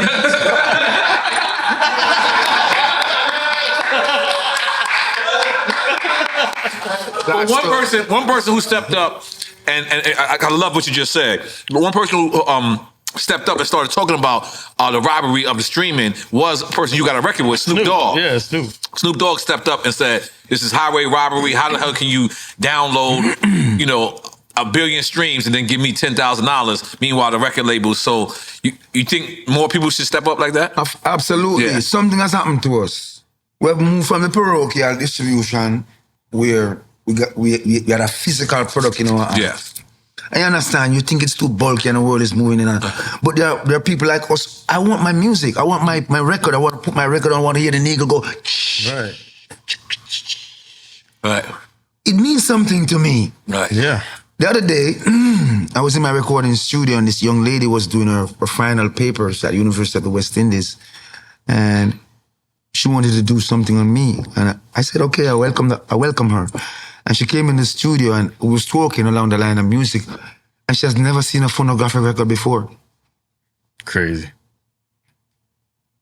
And I had to take up a phonographic record and show her So you realize that there's a generation that doesn't know what a vinyl looks like? Right.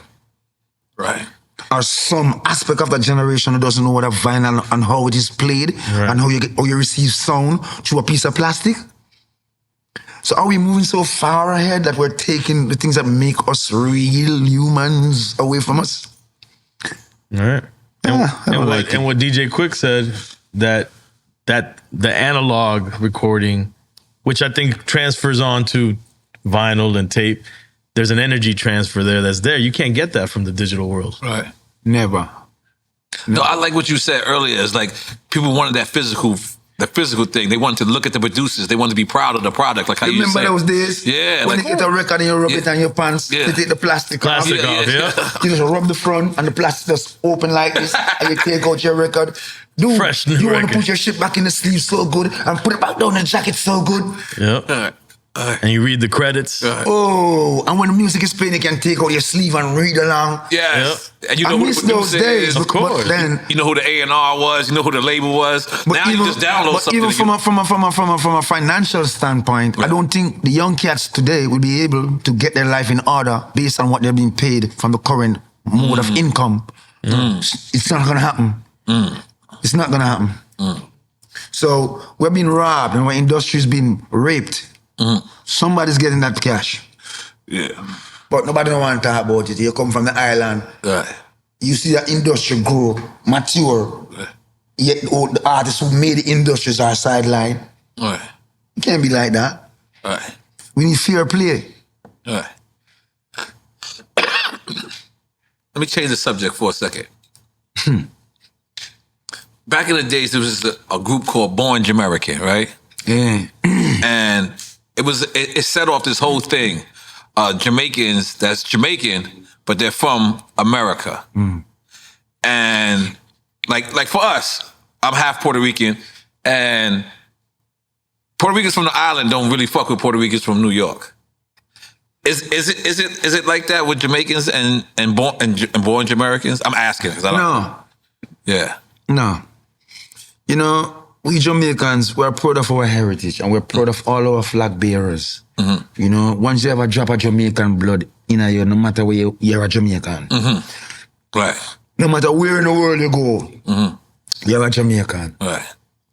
And, you know, If you're born in Japan and you Jamaican, yeah, you of course, Jamaican. you have Jamaican father, Japanese mother, you're Jamaican, of course. Okay. But you find that we're very protective of our culture. You can't blame us. So when people Right. outbursts, you know, you must realize that this is one of the most abused cultures. Jamaican artists, and you know this, N.O.R.E. The powers that be don't respect us, man. They underpay us, treat us like, you know what I mean? You know this. I didn't know that till you said But- it though. When we step out, if you don't step out and assert yourself so these motherfuckers can know who they're dealing with, you're going to subject yourself to that. Right. So we have to always know what we're dealing with and let them know what they are dealing with. Yeah? And it's just that. I'm sure my rapper brothers face the same thing. They have to step out and let people know that they know what they're worth and know their value. So you don't respect it, it's up to you. Right. But if you want to do business with us, you got to respect it. Right. You know something that was interesting when I heard you. You was doing another interview and you was like, I believe you called reggaeton culture vultures. I believe you said that. I don't want to misquote you. I don't want to misquote you, right? But then you said, I believe this is what you said. You could correct me. And you said it's like they only work with each other.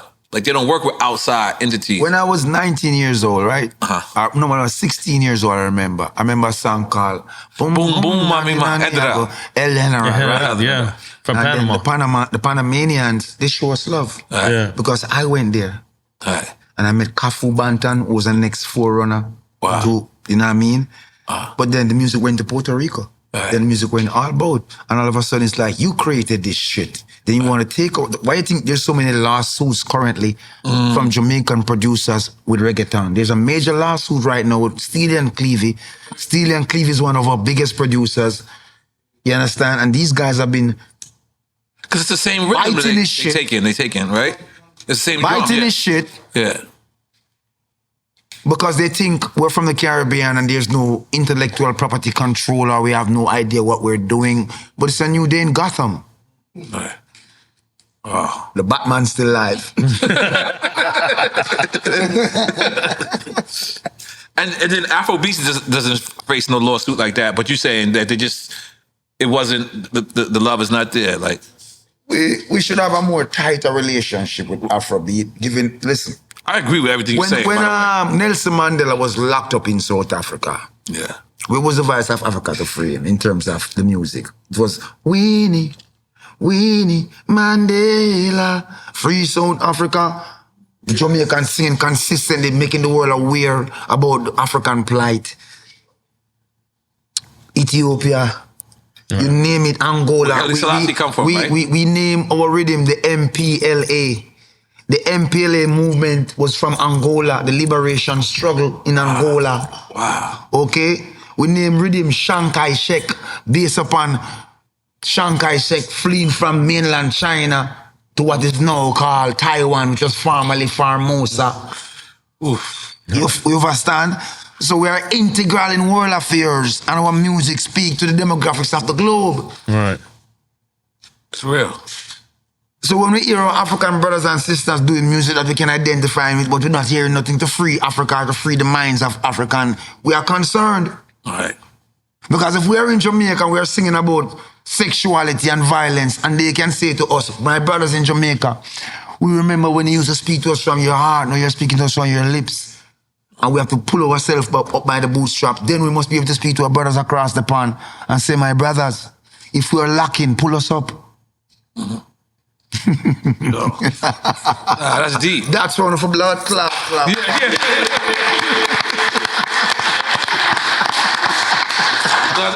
That's deep because, since, like you said, handed out this boom, boom, boom, mommy. And then I've seen it's the same rhythm. I always heard. Now this is me being a little bit in that section. I always heard them show love to Shaba. I heard them show love to you, and show love to other people's soul. But when you said, I think you said this, it was like, but they don't work with us. And I was just like, damn, I didn't realize that. So did you hear a song with Buju Shaba and El General? No. Did you hear a song with Buju and El General? No. Oh. And you go along the list, the answer is no. I take Buju out of the equation. What about name somebody else? Sean Paul has something with Karate G. Well, they went to the same karate school, right?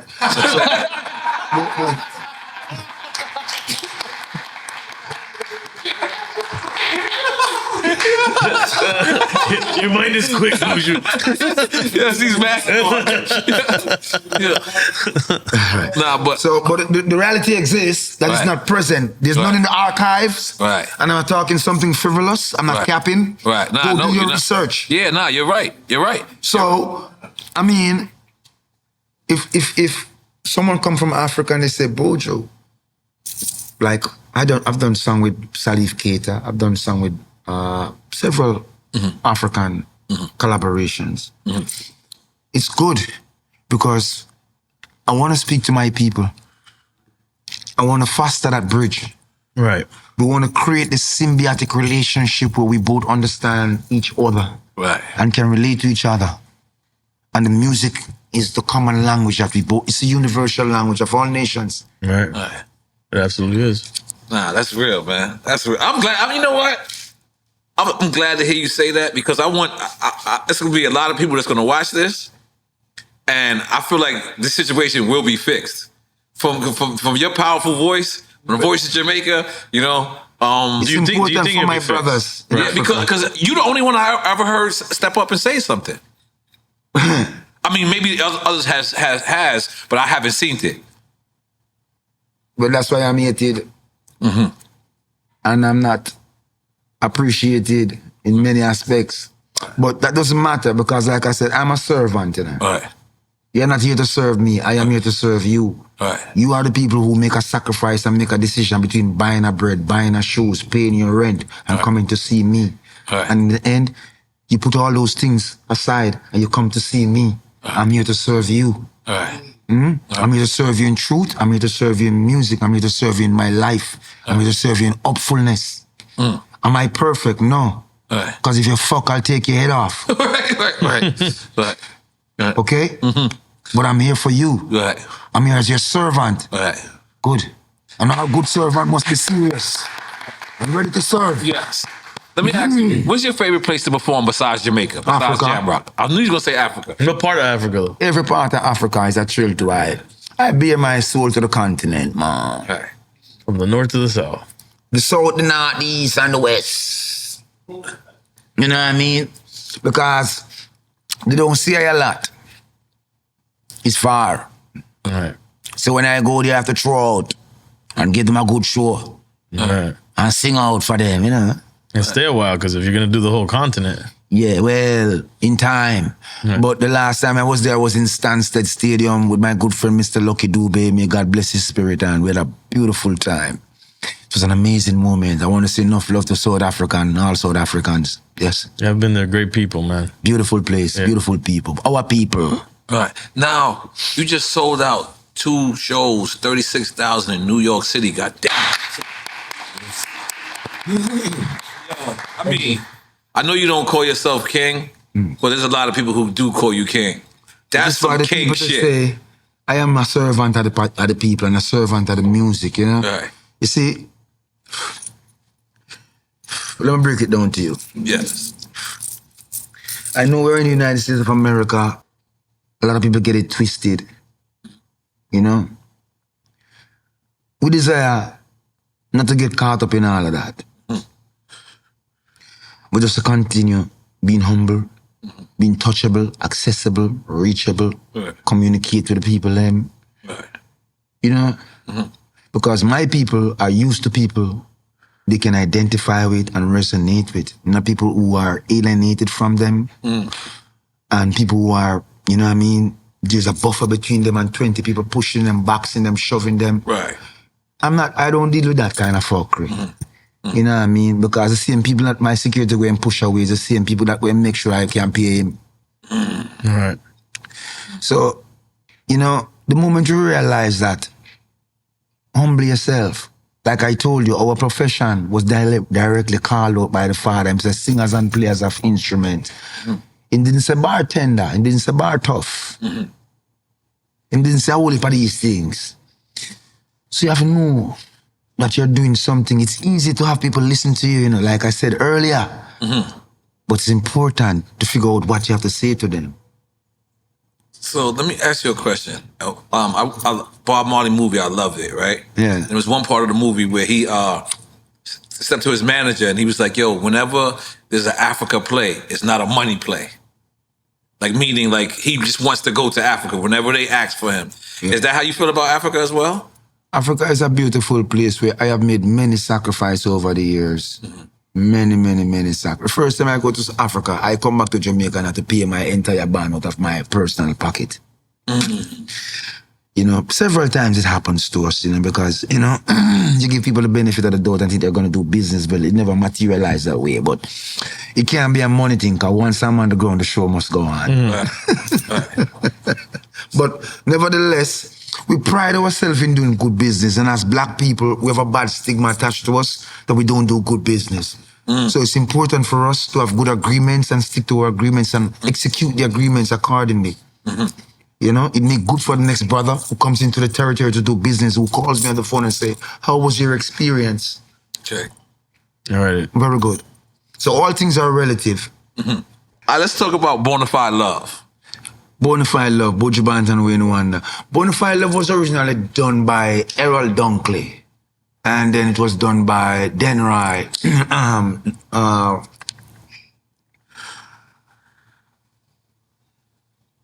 It was remade by Buju Banton and Wayne Wonder for the Penthouse label. I think it was one of the most pivotal recordings Mr. Wayne Wonder has ever done. But it's a remake from the original. Okay. Yeah. Now, when you made High Life with Snoop Dogg, who smoked more weed? I don't know. Actually, It seemed like it was a fun record to create. I was in my studio, 10 Carlisle Avenue, and we were speaking on the phone. So I said, "Where you at?" He said, "He's in the spaceship." He called his recording studio his spaceship. I said, "I'm sitting here under the tree." So he said, "Is it a mango tree?" I said, "Yeah." And we were both smoking. So I was under the tree smoking, and he was in the spaceship smoking. I started singing, "I Life." Oh, that makes so much sense. And I said, "Good weed all day and night." I said, "Hey." So I went into notes and I started writing it. Right. And I said, "Hey, I'm going to write your part as well. I'm going to write it in patois." So I wrote it and I sent it to him. That's why he did it so much in patois, huh? And we stayed on the phone and fuck it right up. Wow. It was good, man. It was a good day, good vibe. And it shows me that he's a true artist, because it's not many people can do that and delve into their creativity. Just like that. And I mean, it's all chemistry as well, yeah? Yeah. So it's good. Good kid, good brethren. You know what I love about you is a man can't put you in a box. Like, you can't say you're just one way. Like, you make feel good music, you make, club music, you make, you know what I mean? You make conscious music. Like, how do you do that and not be whack? Like, you know what I'm saying? Because certain people can, you know what I'm saying? Like, certain people could go to another genre. I don't know. Okay. That's a fair answer. That's a fair answer. I don't know. I'm a free-spirited person. Right. I love to be happy. My children, my guys think I'm the funniest father in the world. Right. You know what I mean? I love to laugh. Mm-hmm. People don't know that side of me. I don't show them that side of me. They don't need to. Right. But music should come from a happy place. Mm-hmm. So if you're a person who's constantly angry, you're going to make angry music. If you're constantly bitter, your music will reflect that. Mm-hmm. I never go to my bed with an argument. I tell you how I feel, and that's it. Right. Tomorrow I'm going to say, "No, what's up? You good, nigga?" Right, yeah, that's right. Right. Oh, man, this is so great. The music have to come from a pure place, yeah? Right. So when that is intact, the inspiration flows, So let's talk about, I'm saying it wrong because I'm dyslexic. Dopey Conqueror. Dopey Conqueror? Yeah, with Steve and Marley, when y'all both perform and y'all both shed a tear. Oh my God, why did you go there? I know my shit. I know my shit. Yeah, I know my shit. yeah. No. Because at first he said you shed a tear, and then you said he shed a tear, and then y'all both was like, we both shed a tear. No, okay. See, that was an emotional moment because, that relationship and friendship with that brethren come like a jar. It's heaven sent, The irony is, I used to run with them brother Ziggy Marley in the mornings. 4 o'clock a.m., Ziggy used to pick me up at my house, and we used to go running on the beach. The first morning Ziggy brought him brother, I never run with Ziggy again. Wait, so you used to run with Ziggy, then he brought Damien, and you never seen Ziggy again? The first morning, Ziggy brings Steve Marley at my house to pick her up to go run on the beach. Jogging. Yeah. Okay. I never run with Ziggy again. You lost. And Steve became my best friend from that time until this day. Right. We make music together. When Damien wanted to enter music, was there making sure that he get the rudiments of his right. That's a good friend. Right. That's Bob Marley in this time for all of you, but if you don't have eyes, you won't see. Right. Did you ever meet Bob? I know you got... Once, my mother used to sell in the square of Barbican Square, and once a blue Mitsubishi Tony pull up, and this Rasta man was driving, and he pushed me through and said, "Mother, give me a pack of Craven here." And my mother gave me the pack of Craven here, which is cigarettes, and I run across the road and give it to him. And by the time I should put it in his hand like this. Bob Marley smoked cigarettes? There was a guy in the car who asked my mom, and by the time I gave them the cigarette like this, the whole community was down on the car. And it was all saying, "Bob, Bob, Bob, Bob, Bob." Oh, shit. So that was my first encounter with them as a little kid, yeah? That must be. Yeah. Is Bob Marley meat and your Shaba meat? These are like ordained meats, Yeah. Well, God is good and him don't make no mistake. All right. Oh, God damn it. Let's talk about Haile Selassie. Ethiopia. This is what the Rastafari culture follows, correct? Yes. So how did this start? He came to Jamaica? Well, before we come to Jamaica, as Rastis, we read the basic instruction before leaving Earth, which the item know as the Bible. And there have been many a prophecy, and we know that Ethiopia, the whole Africa was called Ethiopia before Ciceros Africanus went and conquered, we call it Carthage, and drive Hannibal them south. Right. And then name the continent after himself. The continent was called Ethiopia, the whole continent. The whole African continent. Nubia. See? And then colonization come and then dissect the continent and put invisible borders and name this Chad, Congo, this, that. But through the uncolonization of Ethiopia, she remain untouched and her name remain the same. She hold on upon that piece. But the dynasty goes back as far as Solomon and Sheba and to Menelik and to Rasmussen. Right. You understand? And then they say Haile Selassie was from Rasmussen, then Haile Selassie. Okay. And then he's a family with Jesus? Well, according to the lineage, the bloodline come from the line of Christ. Wow.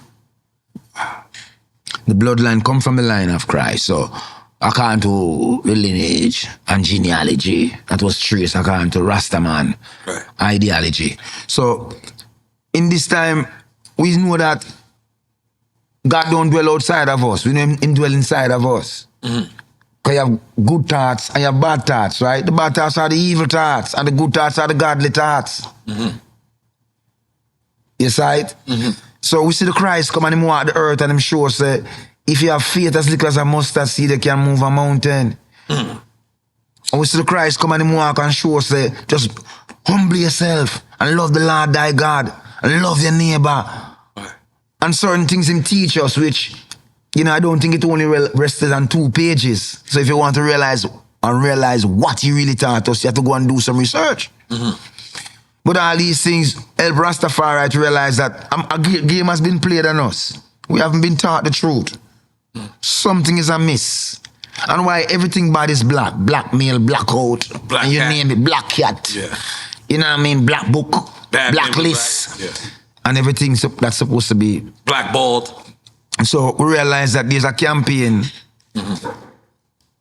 against not only a particular color, which is stupidity, but against a people, a race, a nation. Because no matter how much success you achieve in this country, you will always be N.O.R.E.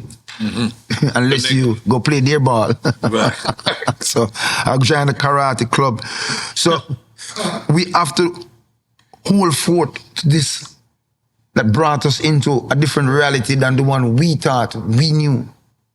Right. And we see a lot of people coming now, putting on dreads, do not even understand the premise, the foundation, what it means, what it represents. You have commercialized something that is near and dear to others. Right. But so let me ask you. I just want to reiterate that. How did this Rastafarian culture come up? Did Haile Selassie physically go to Jamaica? Yes, he went to Jamaica. Okay. Of course, Haile Selassie visited Jamaica. Visited Jamaica, visited many places in Jamaica. Many Rastaman who many people thought were frivolous in their thought, were venerated because the emperor indeed came to the island. Wow. And Marcus Garvey. But Marcus Garvey is from Jamaica. He's from Jamaica, and he traveled to the Americas and traveled to England to spread the message of unification. Formed the UNIA. Right. You know what I mean? The United Negro Improvement Association. Right. Yes, and have had many charters across many continents, even from South America to the Americas, and expound upon the liberation of the black man and woman. Right.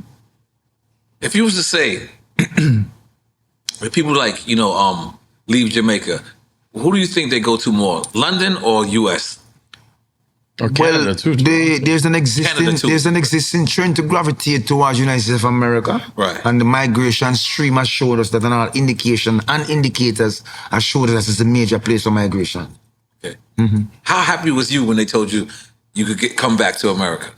Well, I was elated because initially I wasn't told I could come back. I was told that I was permanently banned. I said to the person who said that, let's see what God will do. Wow. But, hold on, let's make some noise for that. So you were permanently banned. You said, let's see what God would do. That's hard. Okay. Yes.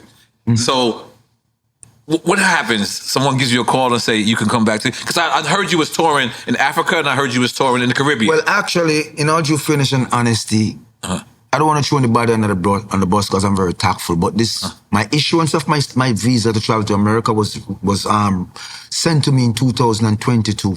And when I went to the embassy to pick it up, the lady told me, "You're permanently banned." And I looked at her and I said, "Let's see what God will do." And it wasn't until 2023, last year, this year, 2024, that it was really given to me, not from that office, but it was given to me. From the higher ups. Come on, you connected, goddammit. You can be up these shows for you. But I mean, was that feeling like the God did? It was You see, I'm here to serve my people. Right. You see how happy the people in New York was? Yes. Not only because they saw me, but because they were able to receive something that they're longing for. You know what is that? A concert. Yeah. To hear music. Yeah. To feel uplifted. To feel like there was no car stolen. No one got robbed. Yeah. No one was mistreated. Yes. It was just a night of 2 nights of pure fun, love, and entertainment. Because of good energy. Good vibe. And they try, like I told you, in order for you to destroy somebody, they go after the credibility, yo. Right. And then they go for the jugular. Right. My people did not buy it. Many bought in. But listen, the voice of the people is the voice of God. What says man?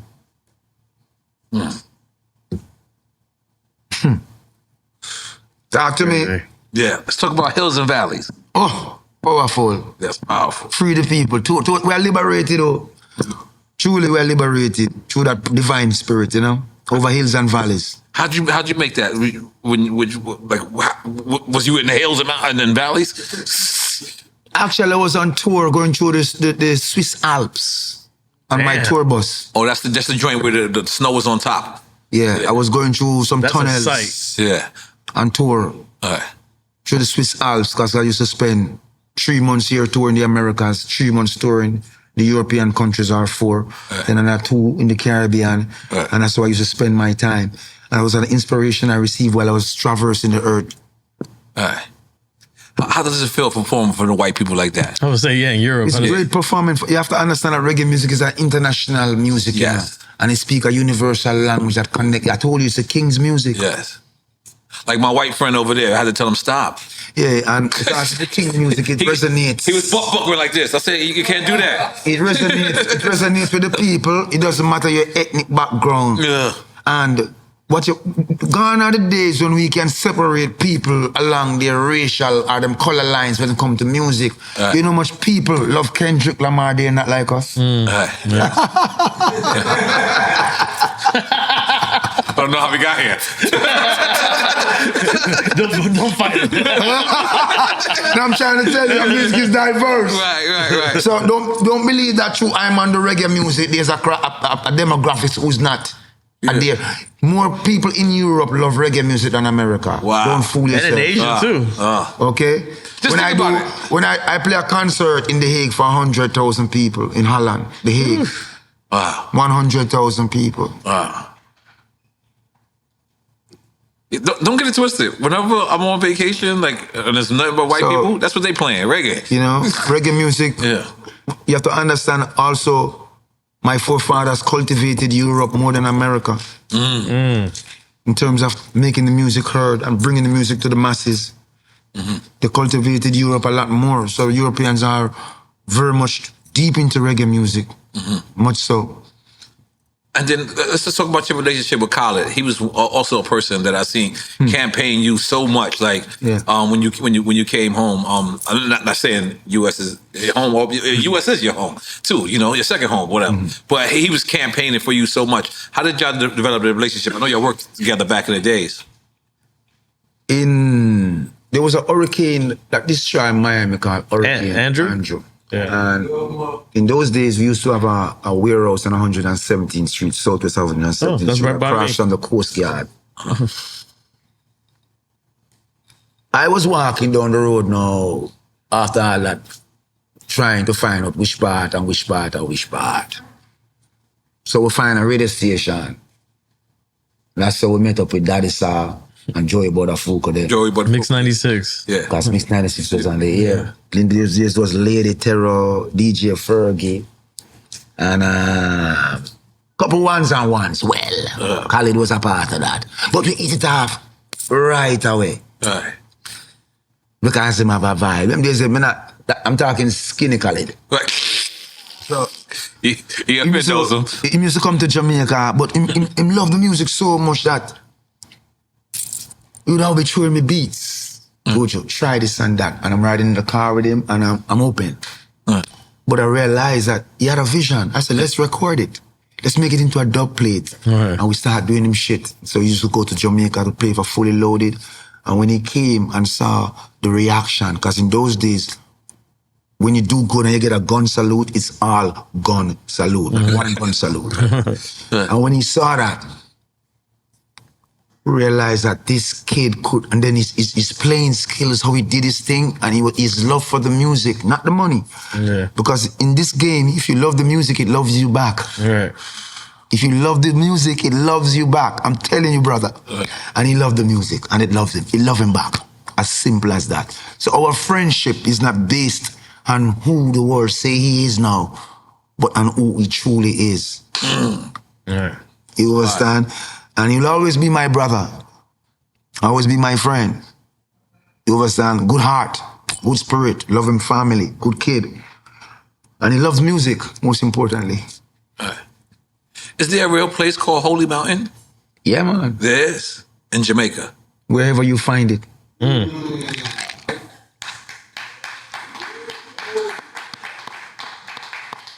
Wherever you find it, brother. Yes. No, that's real. That's real.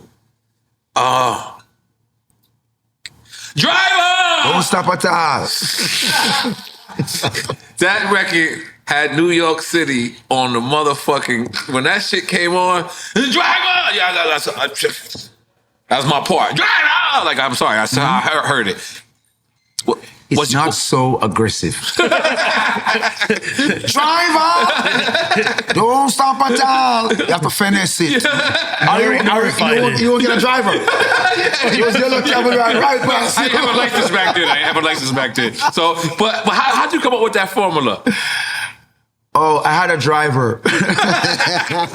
And you told him. And one night I had to get to a studio. I was actually down here in Miami. So I was leaving from my house in Fort Lauderdale to get to the studio, and I had a driver. I'm gonna tell him, push it, let's go. And by the time I got to the studio, I was singing, driver. So I put my program that I was gonna do on hold and sent to Jamaica on the phone to get the rhythm from the taxi to make the demo and fly home the next day because I knew it was a smash. Wow. But I made the demo on the here. spot. Yo, you one of the motherfuckers that write about anything. Yo, that's crazy. I would have never thought that at all. Yeah. Yo, make some noise for that. Yeah, music is real. Yo, that's real. Music is real. That's real. Holy shit. Okay, we ain't speak about this yet. What? Walk Like a Champion. You know, that's the girl's favorite. Such a classic record, man. That's the girl's joint right there. Okay. That's the girl's joint right there. Because EFN is going to do the record over. He's going to be drink like a champion. Oh, yeah? That's what we're saying. Just don't fall over. We want the dub plate version for Drink Champs. Yeah? Okay, we'll talk about it. But how'd you make Walk Like a Champion? So, that was a Penthouse production.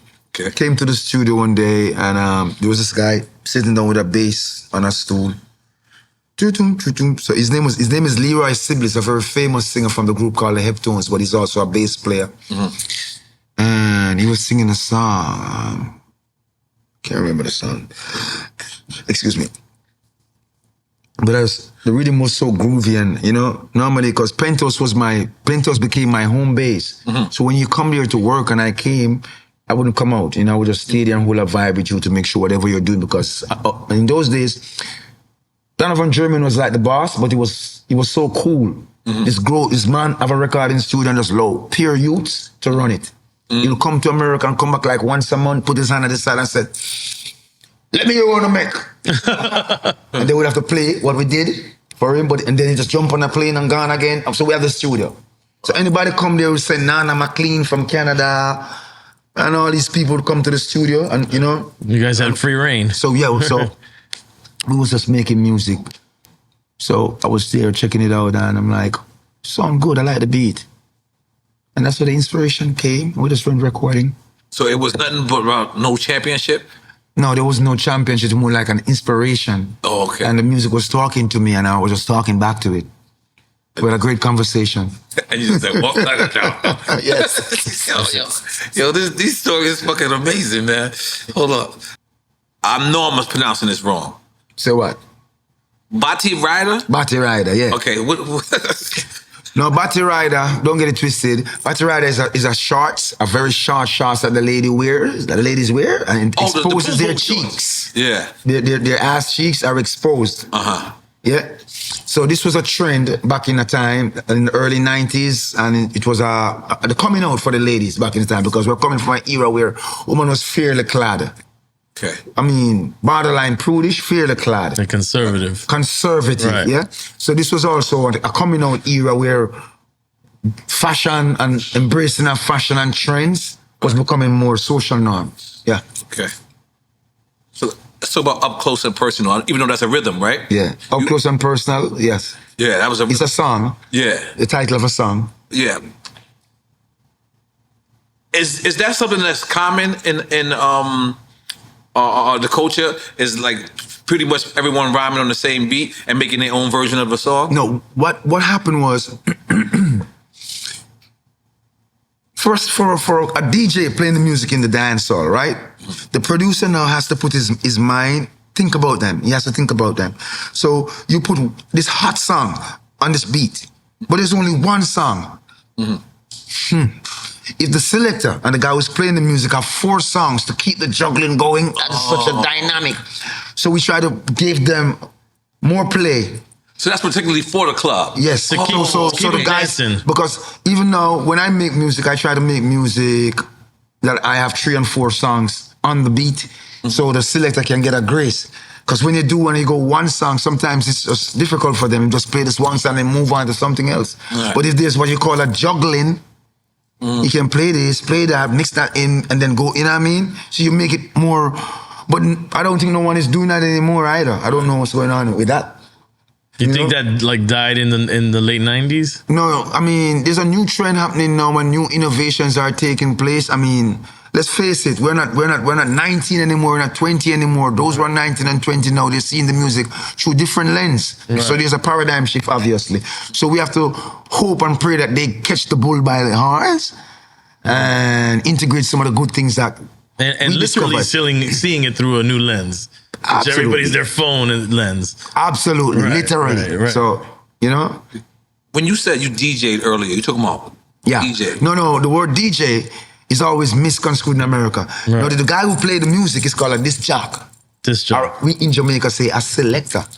Right. Now, the guy who hold the mic and rap like I do is called a DJ. That's an MC to us, right? Right. And that's an MC to you. Yeah. Okay. It's crazy. Can you DJ right now? I'm on DJ all the time, man. You can? Yeah, man. Yeah? You can rock a party right now. Yo, that one the too thin. That one the too slim. That one the kind of overweight. That one the too. Yo, that one.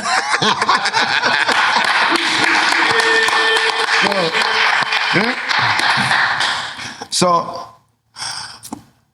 after me put a flower upon your nails and touch upon your lip, I love the way you roll, it's how you move your hip. I told you I'm in it forever and we never quit. Me and the mister, you feel be the miss. Sister Buju, I love it when you do it like this. In a dance hall you make it turn and make it twist. We dip on the gym champs and we not drink and shit. Water them a drink and the water me a sip. We a give them reggae music nice like this.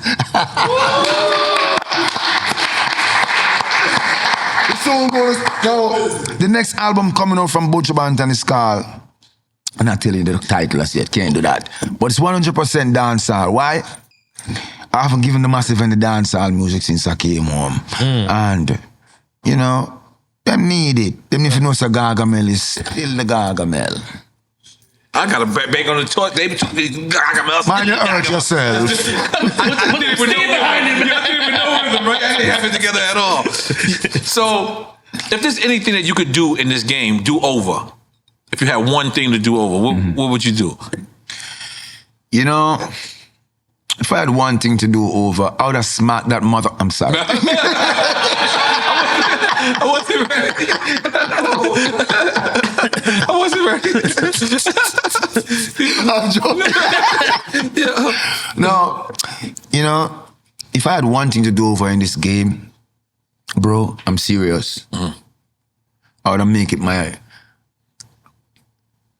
earnest duty to make sure these motherfuckers know that dancehall is here to stay forever. Woo. And reggae music is gonna live forever. Because I didn't think they get the message. They didn't get the memo. I put some leaflets under their door. They didn't read it. And that's one of my biggest regrets, because I know a lot of people, right? They see this music, they love it. They want to get close to it, but we've never been given the mainstream. You never hear us in no heavy rotation unless we're selling out and singing like we're some guys from Disney. You know what I mean?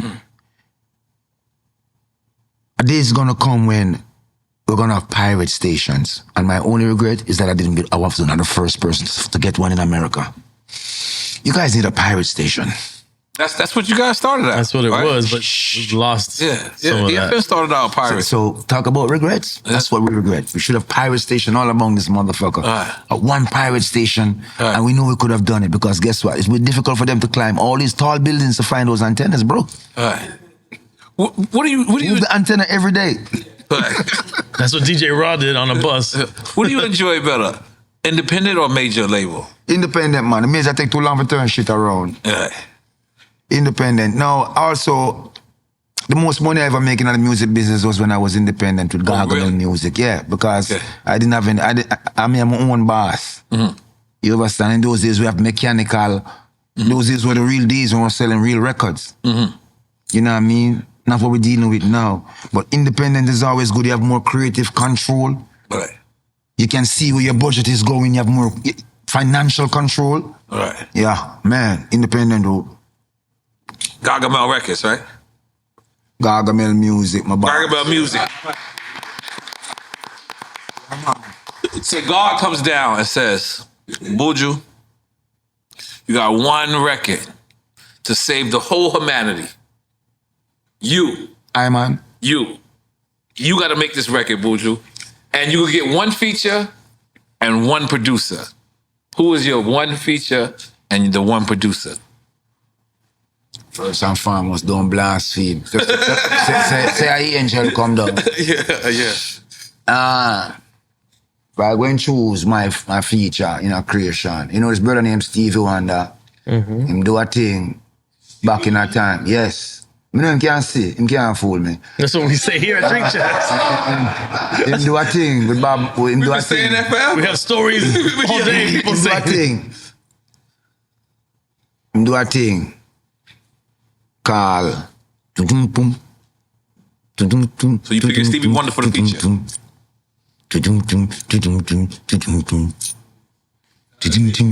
Huh? What's that song called? Da da da da da da da da da da da da da da. Oh no, you guys are not into music. I'm not telling you. I'm trying to think. Baby, jumping and tears me up. Nobody never tell you that you. Baby, jumping and tears me up. Don't get it yet? Sound like Stevie Banton. Your dream. All right, you guys are so slow. All right. Master Blaster, guys. So the Master Blaster, right? That's That's the Master Blaster, it's called. The Master Blaster, right? By Stevie Wonder is one of my favorite. So, you know, I mean, no matter what mood I'm in, I can listen to the Master Blaster. And there's also this song by this guy from India called Japa Man. Called, it's like a meditation song, you know, Japa Man. Tisaya Day. You guys don't even know that but that's a beautiful vocal right here. Producer, one of my greatest producers have passed away, Bobby Digital Dixon, you know. Zara Donovan Germain, good producer. You're talking locally, right? Or you're talking internationally? Whatever you want. Yeah, Donovan Germain produced Buju Banton and Stevie Wonder. That should be something classic, you know what I mean? That'd be crazy. I love that how you picked an artist that's here, but you picked a producer that's passed away. No. One of the producers who I wanted to do it with has passed away. Okay. Which is Bobby Dixon. Bobby Digital. Bobby Digital. One that's still. So the next best producer I know is Donovan Germain, who's still alive and was able to make such a vision materialize. You know what I'm saying? I could see this record happen. That could happen, definitely I can see this record happen. That's gonna happen. So, because reggae music, Stevie Wonder is an ardent lover of reggae music, and he has showed it because he performed with Bob Marley before. So we know that he knows the culture. Genius. And he's a musical mecca. Yeah. We had Ron Isley on here. Woo! From the Isley Brothers? Yeah, man. And he said that he saw Stevie Wonder crossing the street. A busy street. And I bet Stevie saw him too.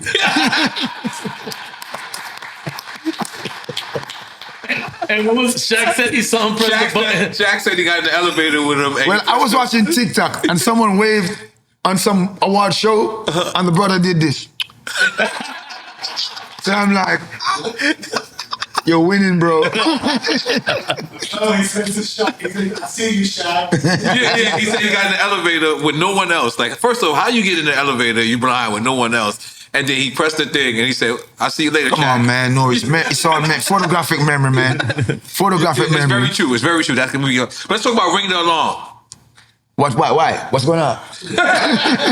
Yo, that record. For lack of a better term, I don't want to use the Jamaican accent, but I gotta use it for this. Go ahead, man. Mash up the place. Oh, Ring the Alarm. No, that rhythm is a phenomenal rhythm. That was produced by Techniques, Mr. Winston Riley. And that was on the Techniques label. And the rhythm is called Stalag 20. Right. 1920. Now, Stalag is like the prison in Russia. Stalingrad. Yes, but we call it Stalag. Right. So if you don't understand, we name rhythms. We call our beats names. Right, yeah. Yeah, we give our rhythms names. So that beat is called a Stalag. And the Stalag rhythm is one of the most powerful. Boom, boom. It's crazy. Yeah, and that was Buju Banton with N.O.R.E. That record brings the fuck up. So the irony of that song is I grew up listening to N.O.R.E. Because he was just such a rude boy, roll up his pants foot, always in a knits Gansey, and when he's on the stage, he just flashy, man, and hey, you know. And then he passed away in Texas, and to find myself years later with this track in a studio working on it I couldn't ask for nothing more than that. Right. It was an amazing feat, and I'm happy I was able to accomplish that. It's fire. So let's talk about Destiny. Oh, Mama, look from when you call me. Now, Destiny come at a painful point in my life, when a turning point where, every 10 years a man go through changes in his life. Yeah, and that was one of my 10-year changes where, 2 rows before you pick a choice kind of thing, you know what I mean? And the Spirit came to me and said, humble yourself. You're a servant. This is your role. And I was in California, as a matter of fact. I was staying at the Nikkei Hotel on La Cienega.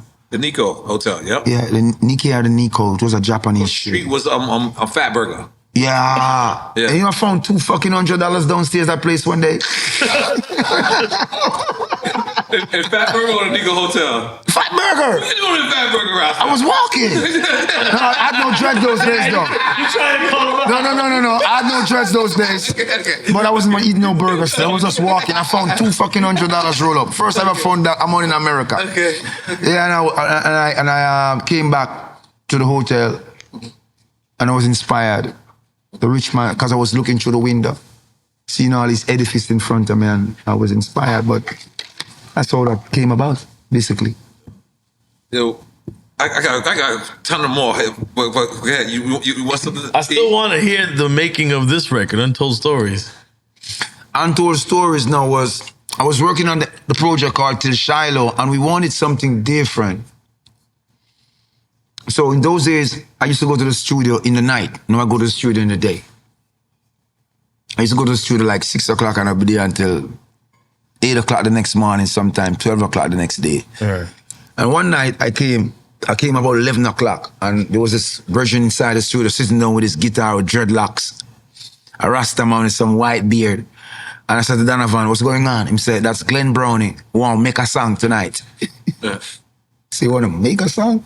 I said, where are there some musicians? Oh, shit. So we're going to make a song with only guitar. And I'm like, yeah, sound good. So he started playing, but I love music. And I love the guitar, you know? So once he started playing, we was there until about 2 o'clock in the night. That's what we got. Was that the first time that you made a record like that? Yes. And did it change anything from that point? Because it was different for It changed for a lot of DJs things because, you know, that was also my first... Beyond that music, I delved into production myself, where I produced Easy Road, and I produced Mighty Dread, and I produced Small Axe, and I produced Rampage, and I just started producing Buju Banton. Right. Because I found that there's a direction that I haven't delved in. And making this song and working with Glenn Brownie opened me up to other possibilities that was latent inside of me musically. Right. Yeah, and because I was primarily dancehall. Yeah, it's stripped down, it's soulful. So, and then, I became more musical, so to speak. That was dope. So let me ask you, that's my friend right there. He's from Peru. Oh, yeah? He never been to Jamaica. Oh, yeah. So if he goes to Jamaica, where do you should tell him to go? What are your interests? What are your interests? What is his interest? He likes to wrestle. Wrestle? He likes to if you like to wrestle, you're gonna fly past Jamaica, do a U-turn, and go to a place called Memphis. He could be a luchador in Mexico. I just but for anybody who ever came to Jamaica, what is some spots that they need to experience Jamaican? You got 144 square miles to traverse. You got beaches, you got mountains, you got rainforests, you got good cuisine, the best food you can think of, lovely hospitality. So you got from Kingston to Negril to Ocherius, Montego Bay. Those are prime spots. Then you have enclaves like Portland that you can still find a beautiful place and have a great Jamaican experience. Right. So, I can sell my island all day. Right. Go and experience that shit for yourself. Is there nice parts in Kingston? Beautiful parts. There's nice parts in Kingston, right? It's not all gun ting, right? Oh, no, that's a misnomer. Yes, please. Look, I'm sure, when you look at the television, they show you Haiti, all they show you is gang violence, right? Yes. But you ever been to Haiti, you see that Haiti. Beautiful part. Just like what they did to us with Africa. All right. Yeah, they show us only the rubbles and the dirt people roads. People things in their nose. Beautiful country. Yeah. Just like Jamaica, you're going to see a lot of zinc fence and you're going to hear about the crime. But it's a beautiful country. Now, you have to understand these things exist everywhere, and there's a particular demographic who make profit from selling you trauma. Okay? But if you haven't been, to these places and have the experience for yourself, I'm not saying that's all kosher everywhere, there's good and bad everywhere, but you're not going for a bad experience. You do not plant the seed of having a bad experience. You're going for a great experience, so your mind is already geared towards having a good time. So nothing will interfere with that. You understand that you are the sum total of your thoughts? Right. Okay. So, that being said, Jamaica is entirely beautiful now. Is it totally safe 100%? Nowhere in the world is. Yeah. Okay, so you be mindful and you stay on your six. What? Anywhere you go. You're a soldier, right? Right. Gone are the days now. Man are not man anymore. They want a fucking traveler's guide. Right. And a map on their phone. Through the lens. Last time I went to Jamaica, nowhere had good weed, but then they said... Liar, No. Man, you disrespect right now. Hold on. Then they say, go to Kingston. They got the high grade. Where did you go? Montego Bay? Yeah, it was like some shit like that. Then we went Capone went to Tivoli Gardens and Mountain View. What is it? Am I saying it right? Mountain View. Mountain View. They found the high grade. Mountain View. Well, listen to me. And Sea View? the stigma has somehow died down as it concerns marijuana in my country, I would like to tell myself. Yeah. And with the advent of these marijuana shops popping up, I still think there's an abundance of, it all depends on when did you go, because what I've seen since I've gotten home is the abundance of herb dispensaries that sells good quality herb. But I still don't do commercial herb. I want my herb from the field to my hand. I don't want a niggle guy. You know what I mean? Because herb for profit don't inspire. Right. Because remember back in the days, they used to have black weed, brown weed? No, I don't know about no black weed. We used to have indica. Indica? Indica. Okay. Indica. Indica. Okay. Indica. Okay. Yeah, I missed that shit. And purple skunk and purple haze. Yeah. So that was from the earth? Yeah, man. Yeah. Grew up from the sun and them not grow tall and this and you. Remember in those days you used to smoke one joint all day? Yes. You know how much I saw you smoke since I sat here.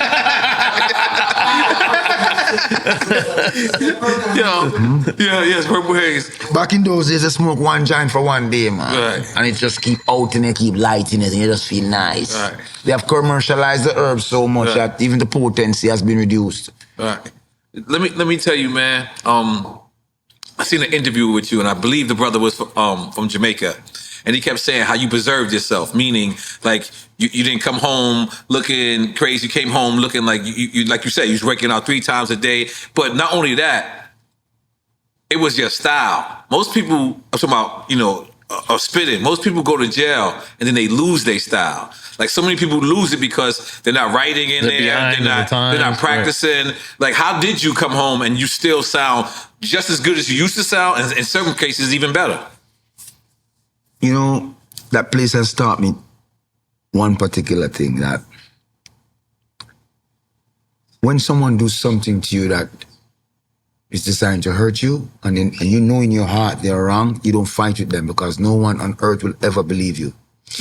It's only God can prove your innocency. But you have a choice. You can stay on that trajectory and stay this bitter motherfucker, or you can forgive them and live your life. The greatest weapon we have against all our adversaries are forgiveness. They don't understand it. They can't see why. Forgiveness, you said? Yes. Wow. They don't know why you're not hungry. They don't know why you're not bitter. They don't know why you're not traveling with that axe to grind. And that drives them mad. So the ability to forgive enables us to continue our life on the path that the Father wants us to continue on.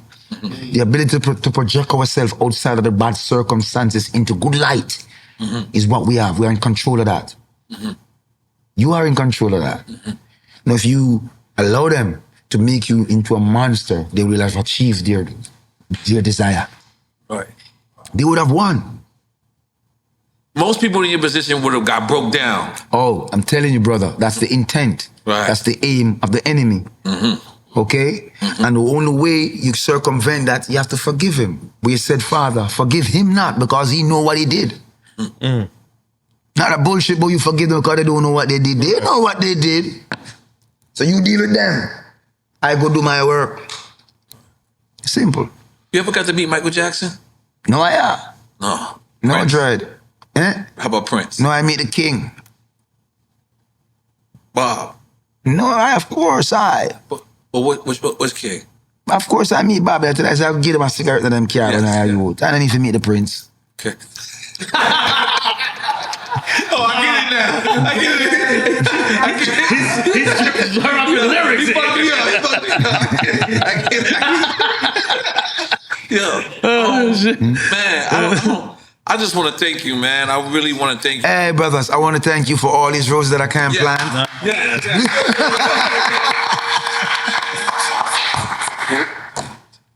The tour? Yeah, you say it out loud, man. Come on, you speak it. Yeah, so no. I want to drop this in, man. Yeah, okay. So my tour kicks off. Okay. My tour is called the Overcomer Tour. Why the Overcomer? Guys, I've been through a whole lot. And it was the love of the people, the love of the Almighty God that brought me through it for me to be here, sitting down right now in United States of America and drink champs. You love the people. N.O.R.E. come up for all those days. Yep. So I would say that we have overcome a lot. Right. And this tour exemplifies that spirit of overcoming. A lot of people out there gone through adversities in their life. And if you're an overcomer, come out, come celebrate with me, because this is the Overcomer Tour coming your way. One show only. To miss is to this. I don't know when you're going to see the next one, but right now we're overcoming and I'm coming over. So be there. And it's you by yourself? It's you by No. yourself? Or you got guests? No, this is Buju Banton alongside Friday. This is a school singer called Friday. Right. And I love Friday's music. Right. You know what I mean? And I like his presentation and God Did project, and we invited him out and he accepted my invitation to be on tour with me. So Friday's going to be on the road to Buju Banton alongside Richie Feeling from Jamaica, giving you some hardcore dancehall music in your soul. And let's go. Let's overcome, because I'm coming.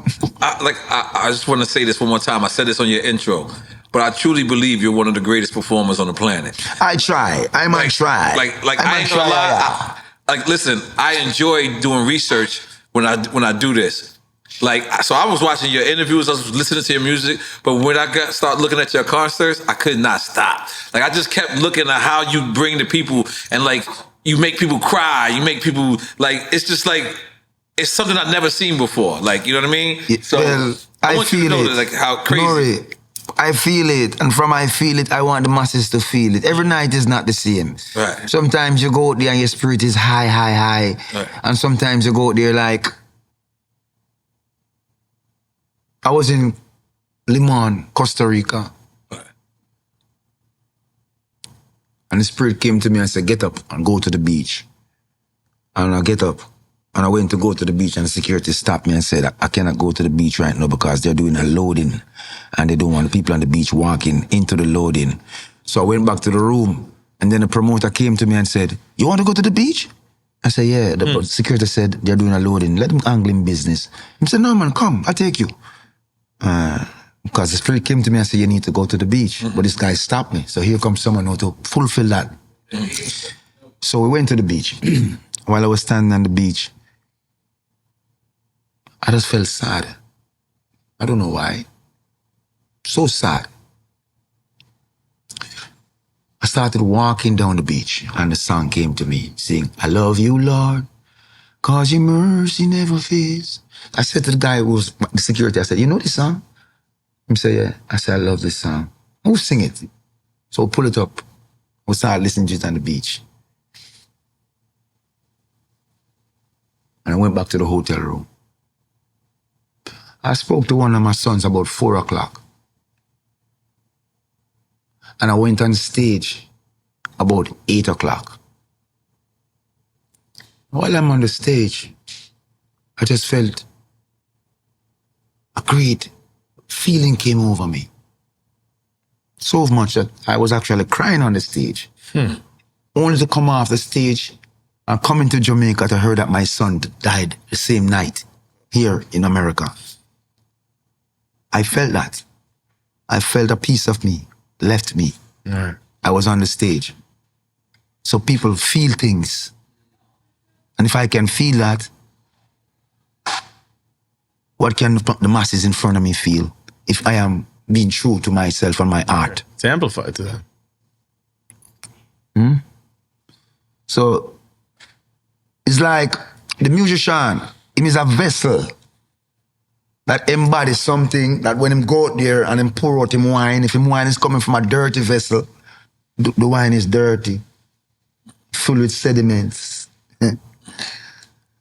But if the wine is coming from a vessel that's clean or palatable, one go and drink and people go and feel uplifted, rejuvenated, inspired, filled. Thank you guys for having me here. Yeah, man. Thank you, man. God damn it. We'll take a couple of pictures and then yeah. All right. Yeah. Holy shit.